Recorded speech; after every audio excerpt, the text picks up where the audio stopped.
jërë ngeen jëf mbokk yi jërë ngeen jëf di rafetlu saa su ne ànd beeg seen télévision Fayda Baye TV international ku nekk fa nga ne ñu lay jox sa wàccuwaay gu mat sëkk di la jaajëfal bu baax a baax di la wax ne rek nu ngi koy defee rek seen émission samedi bu jot voix du peuple ngir fas yéene waxtaan ne fi lépp li nga xamante ne ñeen la mbirum tolluwaayu réew mi mbirum actualité nationale nu ngi koy defee depuis semaine bi yëpp ndaxte dafa nekk ay bés bokk ci ay bés yoo xam ne ñu ko jagleel jigéen ñi.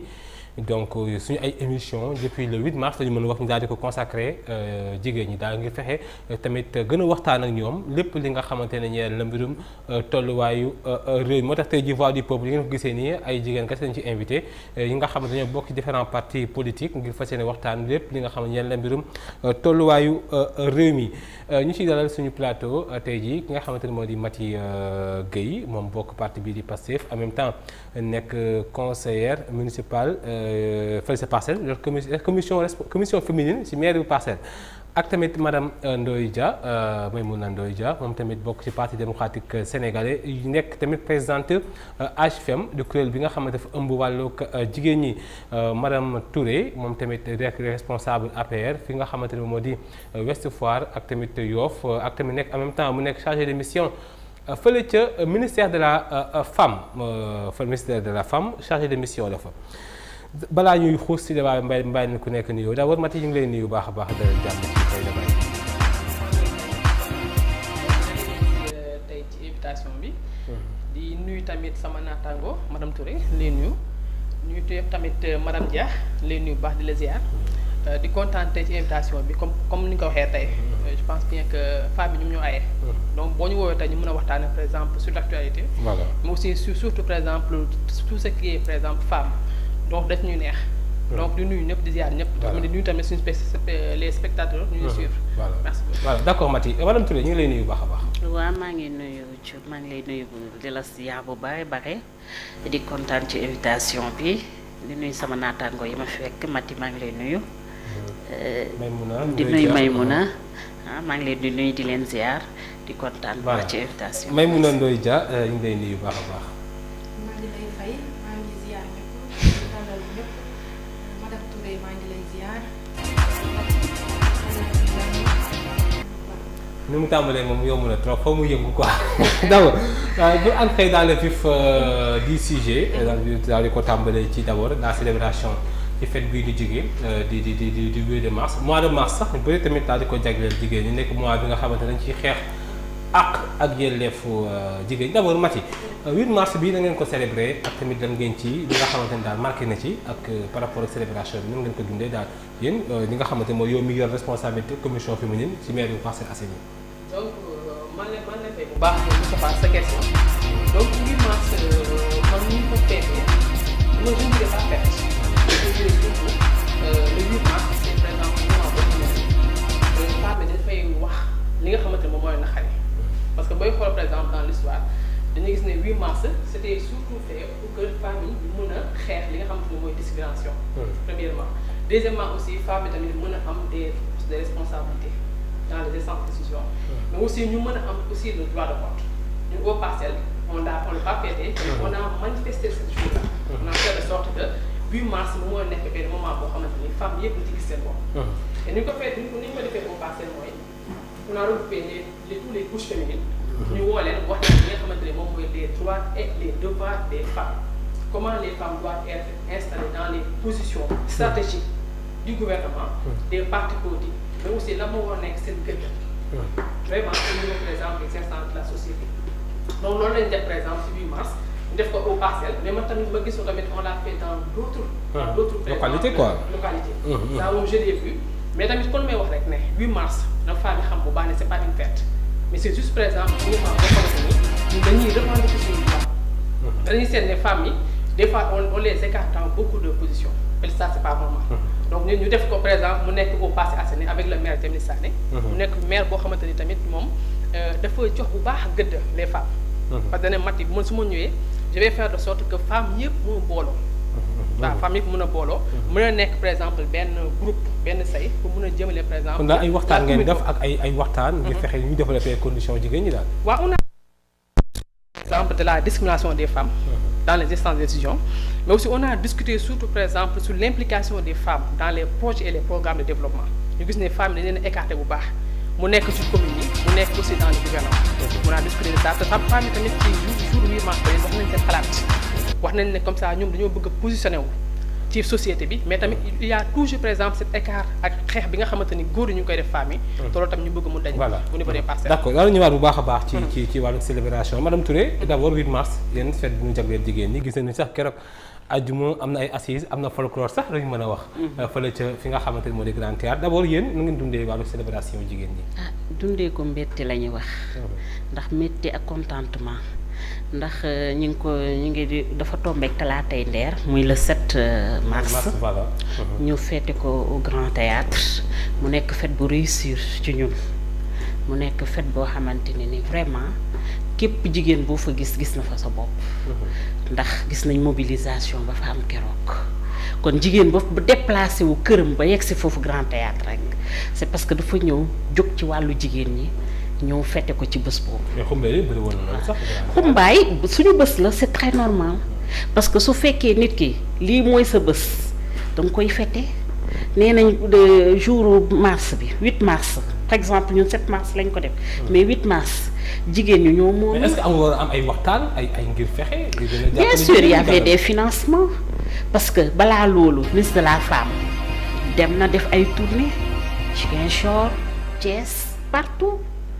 def ay financement jàppale jigéen ñi dégg jox leen ay matériel yoo xam ne moom la ñuy liggéey tey kon li nga gis Grand Théâtre kon doo ko gis tey parce que nit ki su fekkee amoo loo liggéey loo xamante ne nii mën na apporter jigéen ñi soo leen wooyu duñu ñëw dañuy toog kon vous avez célébré quoi. bien sûr on a célébré.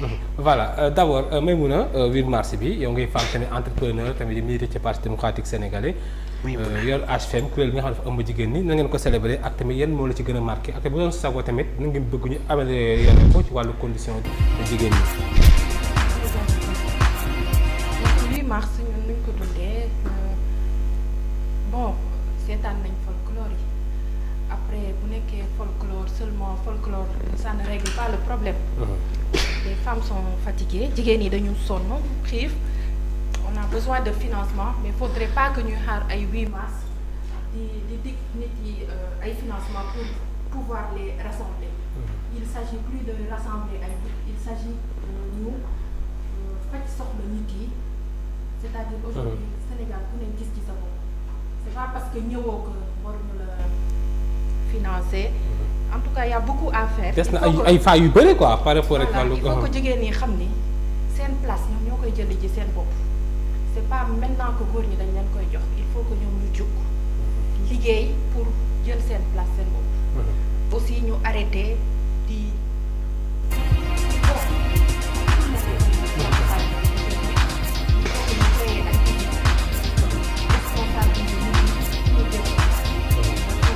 vraiment pas que. kon da nga jàpp ni par exemple nguur gi mu war a taxawoo jigéen dafa des.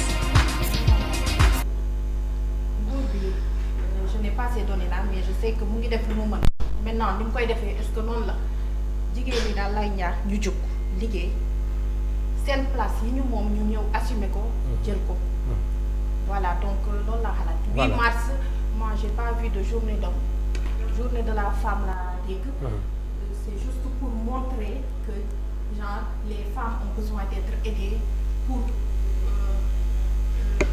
tekki na jigéen ñi jóg. voilà voilà Maty est-ce que tamit jàppoo ni nguur gi amul ay failles yi nga xam am na ci par rapport ak war a taxawoo jigéen ñi wala mbir mi tamit bon des na daan mais da ngeen di soññ par rapport ak état bi est-ce que la ko war ci jigéen ñi mi ngi koy def. waaw man je dirais que le gouvernement moom moo njëkk a def. ci naka noonu.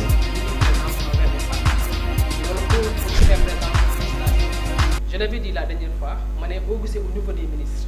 dañoo gis ne comme ça nguur gi. la def bir ministre par exemple la élire loolu nommé ça laa bëgg a wax. ok c'est il y a 30 et pour les hommes il y a 30 ministres. deuxièmement tamit ñu gis ne par exemple par rapport aussi au projet yi nga xamante ni moom moo koy instauré day gis ne à chaque fois les femmes dañuy nekk au second rang parce que man keroog maa ngi gis le président Macky Sall. devant tout le monde muy xaw a critiquer par exemple le ministre Mariama Sarr. ok ça seulement pour dire que par exemple on sous-estime la femme. mais loolu est-ce que sous-estimation est-ce que. waaw attends naa ñëw ci yow may ko mu yegg. waaw may ko naa ñëw ci yow rek yeggalal s'il je vous vais plaît. bien expliquer. parce que moi je me dis que en tant que président de la République. am na par exemple des hommes yi nga xamante ni ñoom ñooy suivre les programmes donc c'est pas par exemple devant tout le monde. tu interpelles par exemple un ministre nga ne ko comme ça fan la projet bi toll. est-ce que c'est pas dans le premièrement cadre professionnel deuxièmement tamit tu dis yow da ngay wax koo xamante ni c'est-à-dire que ministre boo xamante ni moom sax ba ñu def projet bi il n'était pas là parce que moom gis nañu comme ça fait juste 1 an la fa ñëw donc moi je me dis que mën nga jàpp geste boobu dafa sous-estimer jigéen geste bu mu def. waaw j'ai vu que la question ou la manière dont il a posé la question c'est pas par exemple la meilleure réponse parce que moom premièrement moom exactement en tant que président war na xam exactement fan la projet yi nga xamante ne mooy construction des écoles de formation fan la ñu war a toll war nañ ko rendre compte. mais en tant que président est-ce que war wax tamit xam am compte rendu par rapport lu mu dénkaane quand même. bien sûr war na ko mën a xam par rapport ak. war na ko mën a xam mais man je me dis que bu fekkee ne à ce moment lay laaj par exemple ci jour conseil des ministres mu ne ko parce que yow école bi nga xamante ni dañ la jox en charge fan la toll. ça fait longtemps lañ la jox construction bi. donc moi je me dis que c'était pas à elle de répondre. parce que am na ay structures yoo xamante ne ñoom ñooy chargé wu di construire par exemple les projets di xool suivi bi et par exemple aussi l'évaluation. donc moi je me dis que à ce niveau-là le ministre quand on l'a élu mais le projet a démarré depuis longtemps. donc c'est pas sa faute pour dire que par exemple des fois je n'ai pas vu mu def ko yeneen góor yi. d'accord ok mu attaqué leen publiquement quoi da nga jàpp leen attaqué publiquement ok. deuxièmement tamit ma gis ne par exemple tamit jigéen ñi yeneen a gën a jox seen gëdd. au lieu comme ça ñu leen di fal comme ay comme je ne sais pas ay coordination adjoint ou coordinatrice adjoint. je me dis que on doit les élire comme des présidents. gis nga Mimi Touré c'est une personne boo xamante ni man c'est une référence pour moi. parce que elle a su s'imposer devant les hommes. mais dañoo gis ne à chaque fois le gouvernement dañ koy xeex dans toutes ces positions et il devait être par exemple la présidente de l'Assemblée nationale. léegi on a vu que. ok kon ñoom ci cas bi Mimi Touré da nga jàpp te ñu néew doole jigéen. mais c'est le constat qu'on a vu. donc je pense bien que jigéen ñi am nañu jàng nañu elles ont des diplômes donc il suffit par exemple de les positionner ñu mën a xam exactement fan la ñu war a mën a nekk au niveau par exemple des institutions gouvernementales. mais aussi loolu tamit du yomb. damay gis ne le président il n'a pas par exemple joué le rôle bi nga xamante moom la war a jouer envers les femmes. loolu rek comme je l'ai dit tout à l'heure na gën a responsabiliser par exemple les femmes c'est pas seulement on n'a pas besoin. mais bi dee cas Mimi Touré est-ce que nekkul côté politique quand même bu may jël affaire jigéen tamit teg ko fële quand même. waaw parce que xam nga moom c'est le président moom mooy nommé il ne doit pas avoir aucune influence pour mën a jël ministre Touré parce que il avait promis. jël Mimi Touré def ko par exemple président de l'Assemblée nationale mais bu demee ba à la fin mu remplacer ko par un homme moi ça je me dis que c'est pas par exemple un respect envers la femme. voilà madame Touré dégg nga lu Mati wax moom day mel ni daal sànni na leen xeer loolu sax par rapport rek ni ngeen néewalee doole jigéen ci régime Macky Sall bi. non man je ne suis pas d'accord avec Macky. ok parce que ci kaw Mariama Sarr la ñëw boobu dafa tombé conseil des ministres ñu nekk. ñu génn Dakar dem Thiès def conseil des ministres. donc conseil des ministres boobu d'habitude conseil des ministres xam nga c'est pas quelque chose boo xamante ne dañ koy wane direct pour ñëpp di gis mais soo gisee boobu dafa tombé président de la République def toujours donc conseil des ministres boobu il a le droit le président Macky Sall il a le droit de demander à quiconque li nga xam ne moom la responsabiliser li nga def lii ak lii ci conseil des ministres la bokk. donc il l'a fait c'est son devoir du question góor wala jigéen tey su fekkoon Mariama Sarr place góor boobu la nekk même question lañ koy demander donc je ne suis pas d'accord avec Maty. waaw parce que tey Mariama Sarr loolu lu ko président Macky Sall demandé li mu ko questionné demandé ko su fekkoon place am góor moo ci nekk tey jii da koy demander loolu mais dafa tombé Mariama Sarr nekk ci beneen bi. boobu duma ci sori bu baax parce que du loo xam ne débat la wala lu ñu war a wax. mais débat la quand même. si non du débat ci parce que non Mariama Sarr ministre la comprendre nga président Macky Sall mooy patron am il a le droit de lui demander ce qu'il a travaillé ce qu'il a fait il a parfaitement raison loolu man pour man du débat beneen bi ñu ñëw ci Mimi Touré nu mu ne sous-estimé Mimi Touré parce que daf ko diggoon ak président assemblée nationale. wóor nañu wala wóoruñu kooku ñu nekkuñu fa woon. ah mais loolu moo loolu. loolu la ñu wax for nañ ko loolu ñëpp la ñuy loolu la ñuy wax. loolu quand même loolu nekkul li nga xamante ne je veux dire état la li état di wax ci biir ak la ñuy ligganti ci biir nit ñi ñooy génn di wax la leen neex mais exactement mais xam ne nag président moo ko proposé. waaw waxi Mimi Touré ngay jël parce que nit ku mer dina wax li nga xamante ne nii moom la sentir ak la ko arrangé Mimi Touré a dit ce qu'elle arrange li a arrangé rek la wax Mimi. mais ñun en tant que jigéen ni mu ko def est-ce que yow xawul xaw a frustré un peu. man frustré wu ma. parce que Mimi Touré lépp lu ko président Macky Sall amul lu mu ko dese nii en plus en fonction amul lu mu ko Mimi Touré amul lu mu doon ci régime Macky Sall bi kon su demee ba président assemblée nationale ñu jox ko keneen ñu gedd si saa si wane boppam ci saa si kooku du wàllu jigéen beneen bi. jigéen par exemple soo nekkee jigéen nit dafa war a am yërmande ci yow nit ñi dañ la war a bàyyi xel jigéen ñooy sonn ñooy xëy fajar parce que ki nekk ci bureau ak kii xëy di yaru paanam di xëy fajar di wuti jën di jaay ak géej ak tuufa moom ak ki nekk ci bureau bi ñoo yem moom ministre bu jigéen bee yem moom directrice bee yem moo keneen ak keneen a yem kon jigéen ñi man dama jàpp ni jigéen rek la waaw jigéen ñi nit dañu war a am yërmande ci ñoom mais moom quant à Maty cas bi mi teg moom là je suis pas d'accord je suis désolée vraiment discrimination Maty xawul un peu xeeb par exemple tey ñoom di ministre yu nekk ci gouvernement bi xawul néew un peu juste par rapport ak non du question néew xam nga maa ngi la koy expliquer léegi Thioune nee naa la président Macky Sall la nit ku jiite nomination du noonu nga koy defee peut-être nombre de ministres yu mu nommé ci jigéen nombre yooyu la gis seen fonction ñu war a tegu ci place boobu ñu mu teg leen fa nombre de garçons yu hommes yi mu war a nommé foofu la ñu war a teg mu teg leen fa mais bu mu jël rek affaire góor ne affaire jigéen. voilà man pour man. débat jigéen suñ koy wax. nañ ko wax ci wàllu liggéey nañ ko wax ci wàllu yërmande nañ ko wax ci wàllu violence nañ ko wax ci wàllu jigéen développement ñu jigéen di avancé nañ ko wax ci wàllu jigéen naka lay def ba nga xamante ne ni tey dina commencé ci benn bi ñëw yegg ci ay milliards man loolu laa gis ci wàllu. mais tamit jigéen ci politique loolu tamit lu am solo la tamit. bien sûr loolu quand même. moom par rapport décision politique yi. man jigéen laa ñoom jigéen lañ. tey ñi ngi toog fii di débat ñi ngi commencé ci Thioune tey ñaan nañ yàlla toog place ministérielle naan yàlla toog assemblée nationale ak feneen. poste de responsabilité donc quoi man poste de responsabilité. donc man foofu laay waxee. voilà. jigéen ma ne nit ki sooy wax da ngay wax li nga xam ne mooy avancement jigéen développement ak non violence. voilà Maty est-ce que mu tudd Maïmouna par rapport ak li nga dégg nii par rapport au régime bi est-ce que jàppoon nañu néewal doole jigéen représentativité jigéen ci attelage gouvernemental bi quoi je veux dire. bon je vais revenir ci li Maty wax. Macky Sall je pense que c'est normal mu laaj loolu Marième Sarr. c'est normal. mu laaj question boobu genre fan la lycée bi toll. pourquoi je dis ça parce que lycée bi ay nit ñoo gagné marché bi.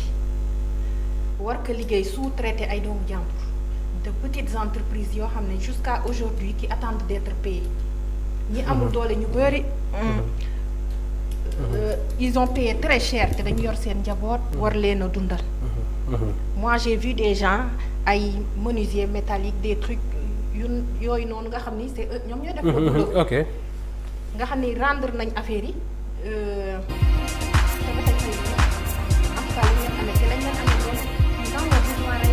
ok donc koo jox liggéey danga koy laaj liggéey bi fu mu toll saa mais est-ce que anam bi tamit anam bi la Maty di wax anam bu ñu ko laajee est-ce que la nekkul violence quand même la bëgg wax.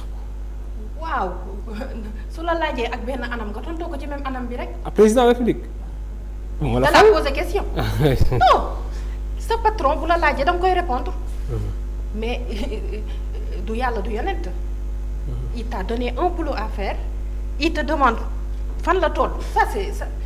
loolu mooy li gën a ok mais poste de responsabilité jigéen ñi est-ce que gis nga ni maanaam am nañu seen àq ak yelleef. jigéen ñi du ñu am seen àq ak yelleef parce que man ci li may gis nii jigéen ñi ci seen bopp ñooy xeex jigéen ñi. ah bon c'est-à-dire aujourd'hui elles ont accepté d'avoir ay rôle u dàggasante ay rôle u waddal nit. ok tu as vu. wàllu sale boulot ñoom jigéen lañ koy jox wala nga jàpp. non je dis pas sale boulot je dis que y a des man jigéen yu ma gis. yoo xam ne ils auraient pu dem fu sori. nga gis leen elles sont réduites di dàggasante di wax ci ay wax nit pendant que góor ñi ñoom ñu ngi stratégique di ut ay tu as vu. donc aujourd'hui c'est vrai que les femmes devraient être ci ay postes de responsabilité mais tamit loo nangu ñu teg la ko dagan na de. donc aujourd'hui dañu war a réveiller wu. xam ni nekkul jigéen yi ñoo war a nekk fii suñu waree saaga ñu jël ay jigéen non non non non non. ça c'est révolu la façon doo muy utiliser jigéen quoi loolu nga bëgg a wax. pas utiliser xam nga fii lan moo fi nekk.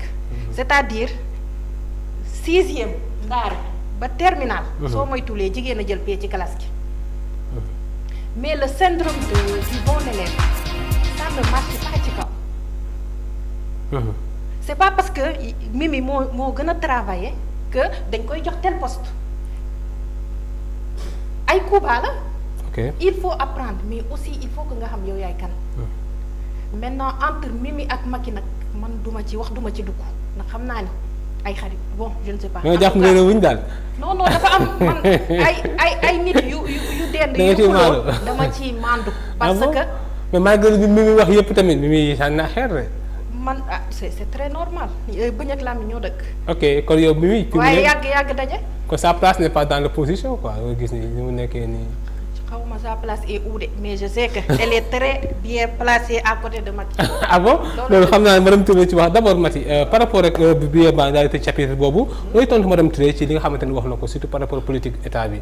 waaw lu ma koy tontu moi je me dis que ñun il faut que en tant que femme qu'on se laisse pas par exemple limiter. parce que si on nous dit aujourd'hui que vous devez par exemple rester comme ça ngeen def de sorte que les femmes puissent ñu xool comme ça li nga xamante ne moom mooy jëmale kanam la femme d'accord moi je suis d'accord ñu xool loolu mais tamit bala ngaa xool lan mooy jëmale kanam il faut tamit déjà nga mën a nekk par exemple ci benn position bu baax. position boo xamante ne yow di nga mën a jël ay ndogal. xam bu fekkee dañ naan comme ça Mimi Touré mais Mimi Touré avec le président Macky Sall ñoo nekkoon avant 2012.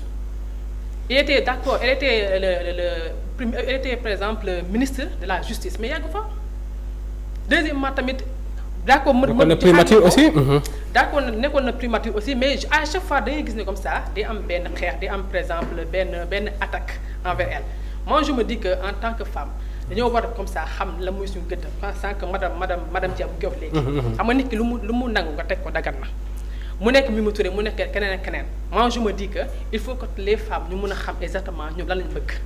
parce que bu ñu xamul lu ñu bëgg mais na leer ne le gouvernement dañuy teg poste bi nga xamante ne même sax arrangé wuñu moi je me dis que en tant que femme war nañoo mën a jël suñu responsabilité. le gouvernement bi par exemple est-ce que jàpp nga ne régime bi ministère de la femme ñu war a taxawoo jigéen ñi desul amul ay failles selon toi. waaw ak lan nga ko mën a fa nga ko mën a expliquer quoi accentuer exactement. fu ma mën a waxee mooy comme ça les femmes. jigéen ju xam. ñoom ñoo mën a jàppale jigéen maam benn solidarité féminine ministère de la femme newul seulement à Dakar que la war a mën a intervenir newul seulement par exemple au niveau de l'APR la war a mën a intervenir mais dafa war a dem dans les 14 régions du Sénégal fu nekk mu mën fa positionner benn programme parce que bu ñu ne comme ça financement d'accord bu ñu jox benn financement mu jeex mais est-ce qu'il y a un suivi tey bu fekkee par exemple dañoo jox par exemple les femmes des postes de responsabilité te joxuñu leen benn accompagnement fan lañ moi je me dis que c'est ça on doit aller vers des choses qui nous donnent par exemple des effets positifs tey jii en tant que président ministère de la femme war nañu mën jox benn budget bi nga xamante ni day dem ci gox yi mën fa élaborer des projets pour les femmes mais aussi c'est pas seulement par exemple des projets mais tamit mu mën a xam exactement comment la discrimination féminine comment le résoudre parce que des fois c'est pas seulement par exemple les projets et la discrimination mais il y a aussi par exemple les violences faites à la femme faites aux gens des fois duñu gis benn yoon comme ça ñu gis ne comme ça ministère bi mu mën a wàcc sur le terrain pour mën a def des actions envers les femmes. Pour illustrer rek xam nga CEDAF je pense bien que c'est du ressort du ministère de la femme. On a construit beaucoup de maisons pour la femme. Mais sans accompagnement. da fay def doo gis par exemple benn matériel da fay gis da ngay gis ne comme ça dañuy ne foofu mais femmes yi dañu fa nekk sax pour faire par exemple des programmes ou des activités. Donc moi je me dis que duñu la jox par exemple benn ministère rek nga toog fa par exemple seulement pour faire par exemple des programmes politiques. Mais il faut descendre sur le terrain. nga xam ne par exemple les femmes il faut que ñu jox leen des choses yoo xamante ne moo leen permettre ñu mën a opérationnel. parce que on dit autonomisation mais autonomisation par exemple sans accompagnement. moi j'ai été à Thiès benn jour ma dem ci benn projet boo xamante ni. projet bi naan cluster la ñu former les femmes sur le savon sur les fruits et cetera. transformation des fruits et légumes. dañ leen a former à des hauteurs des milliards mais da ngay gis ne bu ñu paree jeex na femmes après amuñu benn suite. da ngay gis ne commercialisation pour ñu defaat ko c'est tout un problème.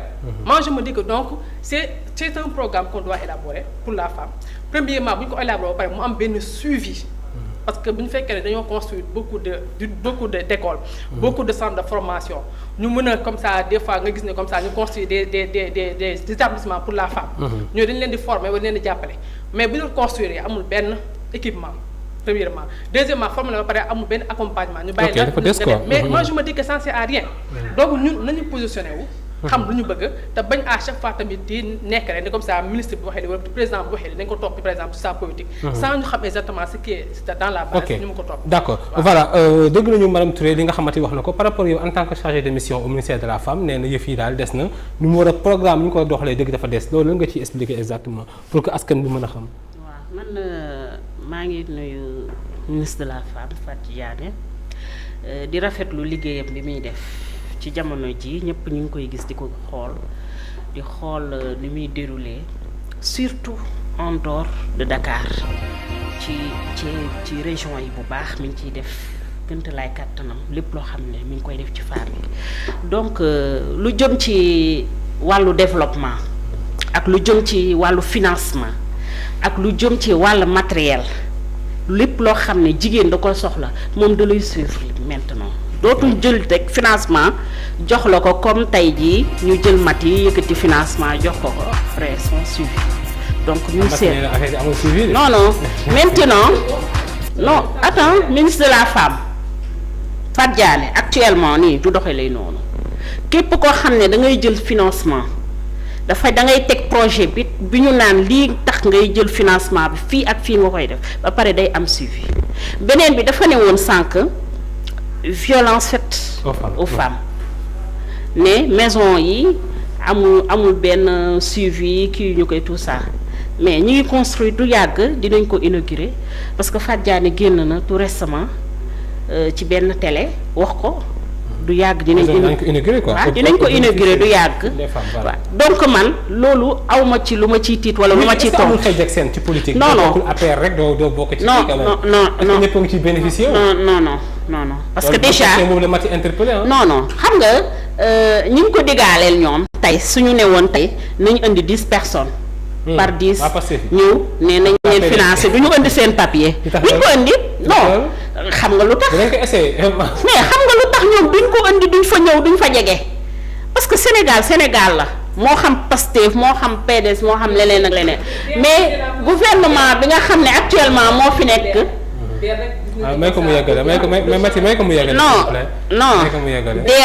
non duñ la financé non bien sûr bien sûr Mati bul waxati loolu bul waxati loolu parce que DER waxuma sax DER rek mais ministre de la femme xamul yow Mati yow Pastef nga wala beneen parti nga tey par exemple ku indi financement wam ngeen doon groupe de 10 personnes wala ngeen indi seen kii papier buy wane ni que war ngeen am financement dañ leen di financer sans pour autant ñu xam foo bokk parce que yow attends Mati dama lay laaj yow na sa carte d'identité dafa wane ni yow Pastef nga. non xam nga des fois y a beaucoup de données yoo xamante ne yéen dañ koy am. non parce que comme ñoom à chaque fois dañuy def ay enquêtes di xool nit ñi ba xam fan la bokk. gis nga moi je me dis que le Sénégal c'est pour tout le monde. donc boo déposé dañ la war a jàppale. mais le constat parce que man. kon da nga jàpp da nga politiser quoi da nga bëgg a wax. waaw du ko politiser parce que j'ai vu. parce que des fois. man je ne suis pas d'accord avec les jeunes. on travaille avec les femmes. d'accord man je ne suis pas d'accord de ci danga may foofu. man je ne suis pas d'accord xam nga lu tax parce que moom tey jii su demoon déposé ji du ñu wax Mati ne ñu Pastef la bokk wala feneen la bokk. dafa ñëw déposé expérience moo tax mu wax loolu quand même. non du expérience dañ ko ñoom ñoo dul déposé ñoom lépp ma ne dañ dul ñëw déposé dañ ko dul déposé may ko mu yàggale s'il vous plaît di nga ñëw. dañ ko dul déposé wala suñu déposé dégg nga duñ dul suivre seen déposition duñ dul si day may ko mu je ne suis pas d'accord bi quoi après di nga ñëw may ko mu yàggale s'il vous plaît allez-y. man daal foofu d'accord ma ci. d'accord ok Maïmouna bàyyi Maïmouna yàggale. non bàyyi ma yàggale rek. waaye ko bàyyi ma waaw. chaque fois nit di ma wax doléance am. man damaa joxe ba amatuma dërëm xaw ma seen financement yi laa xamul fan lay dugg.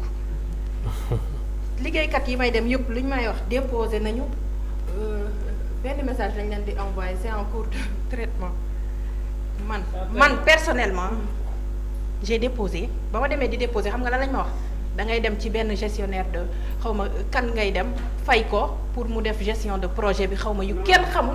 non déggoo mais dañ koy bàyyi man tam ci mu yeggalee. déggoo ma comme yaa yor sa nga ñëwaat sa kàddu man dama fi nekkul pour wax luy neex nit wala pour neex nit ci boppam. li xew Sénégal déjà xamu leen ko mais bu ñu leen koy wax mieux vaut que ngeen jël ko pour rectifier pour le bien de tout le monde. Aujourd'hui ñu bëri y a des gens qui te disent qu'ils ont déposé depuis des années gisuñu dara financement bi xëy na mu ngi fonctionner mais man laa wax man. ok personnellement li la concerne quoi. waaw des gens que j'ai vu qu'on a financé xam nga lan la ñu lay wax. madame Diamane musuma déposé nit a ñëw rek ne ma jox ma sa carte d'identité ma jox ko ñu financé ma donc finalement il finance des gens qui amuñu besoin boobu soxlawuñu sax financement. Ah bon? Ils n'ont rien demandé derrière les gens qui demandent kenn duñu gis dara. Ce n'est pas pour critiquer il faudrait que ngeen di xam li xew pour pouvoir di rectifier wu. En tout cas man duma jigéen boobu ñëw fii pour dàggasante wala pour out poste wala pour clash. nit il y a des choses qui existent qui sont réelles vous devez aller vérifier pour ñëpp avancer Sénégal gi. kon da wax yi fii dafa am mbirum politique bu ci rax lu mu sukkandikoo ci mat yi. ce n'est pas bu ñu ya politique da cee am. il faut toujours dire la vérité politique daf ci am. maintenant peut-être ils sont pas au courant peut-être ils sont au courant ce qui est sûr mooy. faudrait que ñu ba pare naan la ay papier buy wane ni war nañ la financer ban papier mooy wane ni war nañ la financer xanaa nga dem nit ñi dañu am seen dignité bu ñu ñëwee ba ci yow ne la financer la c'est parce qu'ils en ont besoin. Sinon est-ce que milliardaire dina ñëw ci yow pire encore ay milliardaires la ñuy financer ah bon. ah bah waaw kenn nettaliwu ma ko maa ko gis kay samay bët. ah bon parce que duma wax lu ma gisul donc aujourd'hui fii dafa war a changer. waaw d'accord aussi pour interpréter. waxal ci micro bi. pour interpeller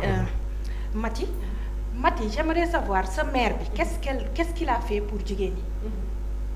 parce que man de jigéen yi ma xamoon ñëpp dàq nañ leen parce que ci seen mairie boobu. ah bon bu parcelle. dëgg neex yàlla. ah bon loolu moom jooy na en tout cas ñi ma xamoon.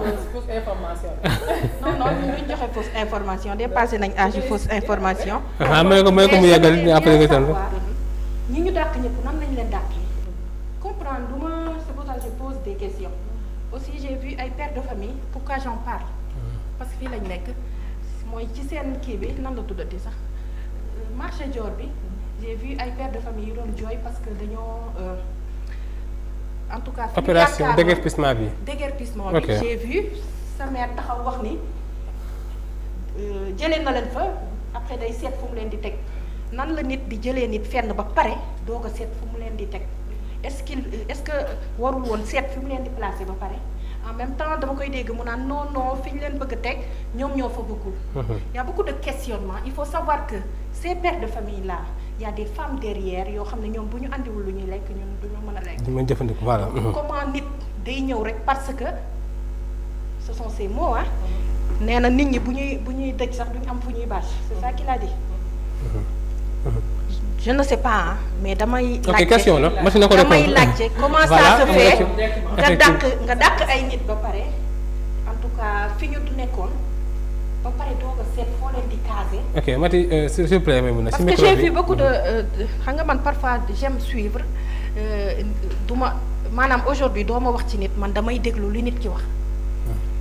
aujourd'hui c'est des pères de famille on est d'accord maa ngi dégg mu naan non jox naa leen ay kii yàgg na leen jox ultimatum. ok il faut savoir que koo jox ultimatum demul amut fu mu dem. ok même je ne sais pas je me pose juste des questions. tu as lancé des questions. je me pose beaucoup de questions ci fonctionnement actuellement mairie Parcelles. chaque fois dama koy dégg mu naan awma xaalis amoo xaalis xamoo nu ñuy wutee xaalis lan ngay toogee ci suñu siège maire bi loolu laa bëgg xam. damay laajte rek je me pose beaucoup de questions. li mooy wan ne comme ça. je me pose juste des questions. Moi je vais répondre. non lu may dégg je vais répondre avec beaucoup de plaisir. non c'est un réel plaisir. li may ma tase wan ak yow parce que je sais que tu as les réponses. effectivement normalement jege nga ko trop. moo yor commission féminine bi maire bi. voilà donc c'est une voie autorisée à la mairie. voilà c'est pour cela que j'en profite parce que damay suivre. j'ai vu des pères de famille yuy jooy Fatick comme ça. je pense que ñun. bu ñu fal suñu falee nit. c'est pas parce que pour que muy jooyloo ay nit. je pense que dañ la suñu falee nit c'est pour que mu soulager ñu. je pense qu'on souffre déjà aujourd'hui déjà ñu am na ñoo xam ne ñu bari amuñu liggéey. ñii di liggéey comment les sécuriser comment en tout cas aujourd'hui faire en sorte que aux Parcelles bu ñu gisati père de famille buy daan dooleem di jooy loolu laa bëgg a. voilà balaa nga ñëw ci réponse madame Touré allez-y par rapport à question bu mu lancé. waaw je vais répondre directement à madame Dia parce que moom nee na léegi suñu maire lu tax comme ça bu dàq des personnes yi nga xamante ne ñoom ñoo nekk Parcelles. pour dire ne des fois y a des fausses informations yoo xamante ne day nekk au niveau par exemple de la commune te booy xool boo fekkee ne yow tu as bien par exemple vérifié l'information c'est pas l'information exacte et suñu maire. c'est pas exact quoi non c'est pas exact du tout. non je vais continuer parce que gis nga man il faut demander à SM. il faut demander à SM mooy secrétaire municipal. SM bu fekkee ne par exemple gis nga. interview bi nga xamante ne le président Ousmane Sonko dafa ñëwoon dans tous les maires. moi je n'interpelle pas ñëwoon na à la commune de Parcelles. non faudrait que. il faut ma laisser continuer. man waxu politique. gis nga aujourd'hui les questions. moi je votre question. par rapport lu mu bëgg wax. c'est-à-dire man maa dépassé nit di changer li ma wax. dama la ne man li ma wax kenn nettaliwu ma ko. man maa gis ku doon liggéey ci mairie bi lu yàgg. loolu liggéey déjà. billaay lijjantiwu ma loolu. mais c'est ça man quand je vois une personne pleurer ñëw ci man. je me sens concernée parce que dama yor association. man du ma waxal nit sama bopp lu ma gisul du ma ci wax. j'ai vu des personnes yu nekkoon foofu noonu. gis naa leen liggéeyatuñu. ñu ñëw ci man di wut financement donc je pense que tu es très bien placé. Mais aujourd'hui quand je te demande de me répondre. j'aimerais bien nga taxaw naan ma ce n'est pas. non j'aimerais bien quand on dit que lu mu dund la peut-être. non la xool ci entendu xam naa nga bu baax. dane comme ça dafa gis ay nit ñu ñëw na comme ça dañ ko dañ dàq ci maire bi. ma koy wax ne gis na suñu maire ba mu ñëwee monsieur Jamil Sané moom dàqul kenn ba sax dañoo wax ne comme ça au niveau par exemple des gens yi nga xamante ne l'ancien maire ñu fi nekkoon équipe bi fi nekkoon ñoom la conservé mais après il a fait une audit dafa gis ne y a beaucoup de gens yoo xamante ne dañu naan dañuy liggéey ci maire bi te sax doon gis plus de 30 personnes et quelques mais comme qu'est-ce qu'on veut Sénégal il faut tamit ñu xam lu ñu bëgg. il faut ñu xamante ne ma léegi naa ma koy wax ci. non il faut ñu xam lu ñu bëgg parce que il faut tamit ñu xam ne yow bu fekkee dañ la jël ci maire dañ la jël ci mairie ngay liggéey mais il faut nga ñëw au moins de pointage di liggéey sa liggéey. mais comment se fait-il que yow ñu jël la ngay liggéey ci mairie bi alors que duñu la gis. mais dàq bi est-ce que yoon la. non c'est-à-dire que li tax mu dàq leen te sax man ñu mu dàq bëriwul ñu mu dàq mooy ñi nga xamante ne daawuñu ñëw mairie daañu ñëw def seen liggéey. te tamit il a fait au dernier moment quand il avait déjà fait. kon dàq bi am na kon. kon da ngay dëggal lu mu wax rek quoi. non c'est-à-dire que xaaral ma expliqué la moom ba muy soog a ñëw dàqul kenn il n'a écarté personne. ba mu defee audit nag ci la xool nag am na plus de 40 personnes yoo xamante ne du sax ñëw ci ñu fay ko te liggéey ñu ci la commencé jël ses responsabilités te loolu tamit on pense bien que c'est mis dans au niveau de la loi ni ko xamante ne yow doo liggéey fay ko mais loolu amul fenn.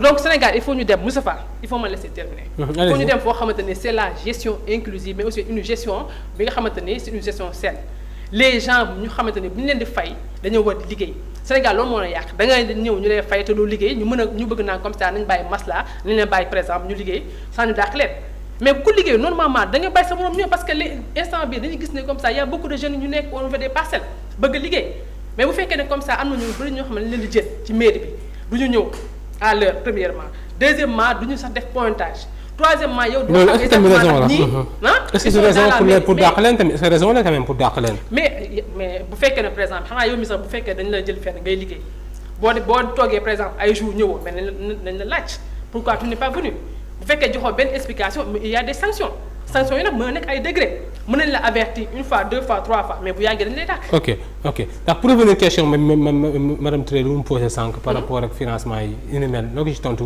amu nga ci kàddu. waaw sànq maa ngi ko wax ne financement yi j'ai bien vu que des fois man damay liggéey ak femmes yi damay liggéey ak jeunes yi des fois da ngay gis ñu bëri ñoo xamante ne dañuy dem déposer au niveau de DER mais da ngay gis ne comme ça après dañ leen wax ne comme ça bu ñu leen financer ma gis ne ñoo xamante ne ñoom ils font partie de l'APR. da nga ko gis yow comme non c'est-à-dire que vous l'entendez da ngay gis comme ça sa koñ wala nga gis par exemple au niveau par exemple say xarit ñu bokk APR. mais dañuy déposer nga xam ne ñii ils ne sont pas dans le besoin mais ils vont les financer sans suite et aussi sans que ñu mën a tamit. sans devoir déposer mais aussi sans que ñu mën a tamit. ñu mën a tamit rembourser. d'accord rembourser. mais xam nga lu ma bëgg jaar. non xam nga ni ñuy def. dañ lay fekk la ma bëgg jaar. des fois ne la jox ma sa carte d'identité. non arrêté leen yéen tamit arrêté leen. non des fois dañ lay financer mais doo rembourser loolu di gën a grave. doo rembourser nee nañ ko te loolu soo xaalis la. donc moi je pense que ici bu fi nekk en tant que lu mu ko waxee madame Dia danañu fa dàgg sant mais dañ fiy nekk pour faire un débat d'idées. dédié quoi voilà en tant que femme ñu mën a xool ba xam quelle est notre position dans cette société. d'accord lépp loo xamante ne politique la. boo xamante ne c'est une politique boo xamante ne c'est malsain je pense que ça c'est à dire. Moustapha il faut me laisser terminer. c'est à dire parce que tamit mënuñu fee nekk. depuis 1960 ñuy teg ay politique pour les femmes ay politique de financement à chaque fois du am benn gestion bi nga xamante ne gestion bu rafet la wala gestion bu ñu saluer la waaw loolu laa bëggoon wax. voilà merci Maty madame Touré par rapport à ça la ci tontu bàyyi ñu tàbbi ci benn sujet d'abord parce que temps bi mu ngi dem. waaw li may wax rek mooy fii kenn dàgg santewu fi laa foog parce que ku ci nekk respecté na moroomam. ci li ñuy wax yépp te sànq ba tey li ñuy wax ci yoon lañ koy teg. ku nekk ak sa xel ngay waxee ak li nga xam ne moo la arrange on fait la politique. donc dàgg sant moom dëgg yàlla amul. weesu ngeen ko quand même. beneen bi mooy su ne dañuy financement mënuñu ñëw fekk nit ci biir këram ñu ñëw yëkkati xaalis jox ko te jotuñu benn document am jotuñu dara ci moom kon su ne dañuy financer nit sans pour autant mu indi benn document wala benn kii. waaw may ma rek may na. doo taxaw nit ñi la waxal. may mun a làmmiñ bi. non da may parce que doo ma dog ba ngay wax doguma la da ngay bàyyi ba ma wax ba pare ba toog. non tant que mu ngi wax ko xam. dama ne dama ne aujourd'hui j'ai dit man. dama ne Thioune je parle avec toi parce que c'est moi qui parle man maa yor micro bi man maa war a wax parce que jëluma parole kenn sincèrement bu ma waxal man li may non jëluma parole kenn dama ne kenn du jël nit di ko financer am nga droit réponse sans pour autant am nga droit réponse damay revenir rek pour éclaircir après mën na revenir après mais kenn du jël sama parole non je ne suis pas d'accord ma ne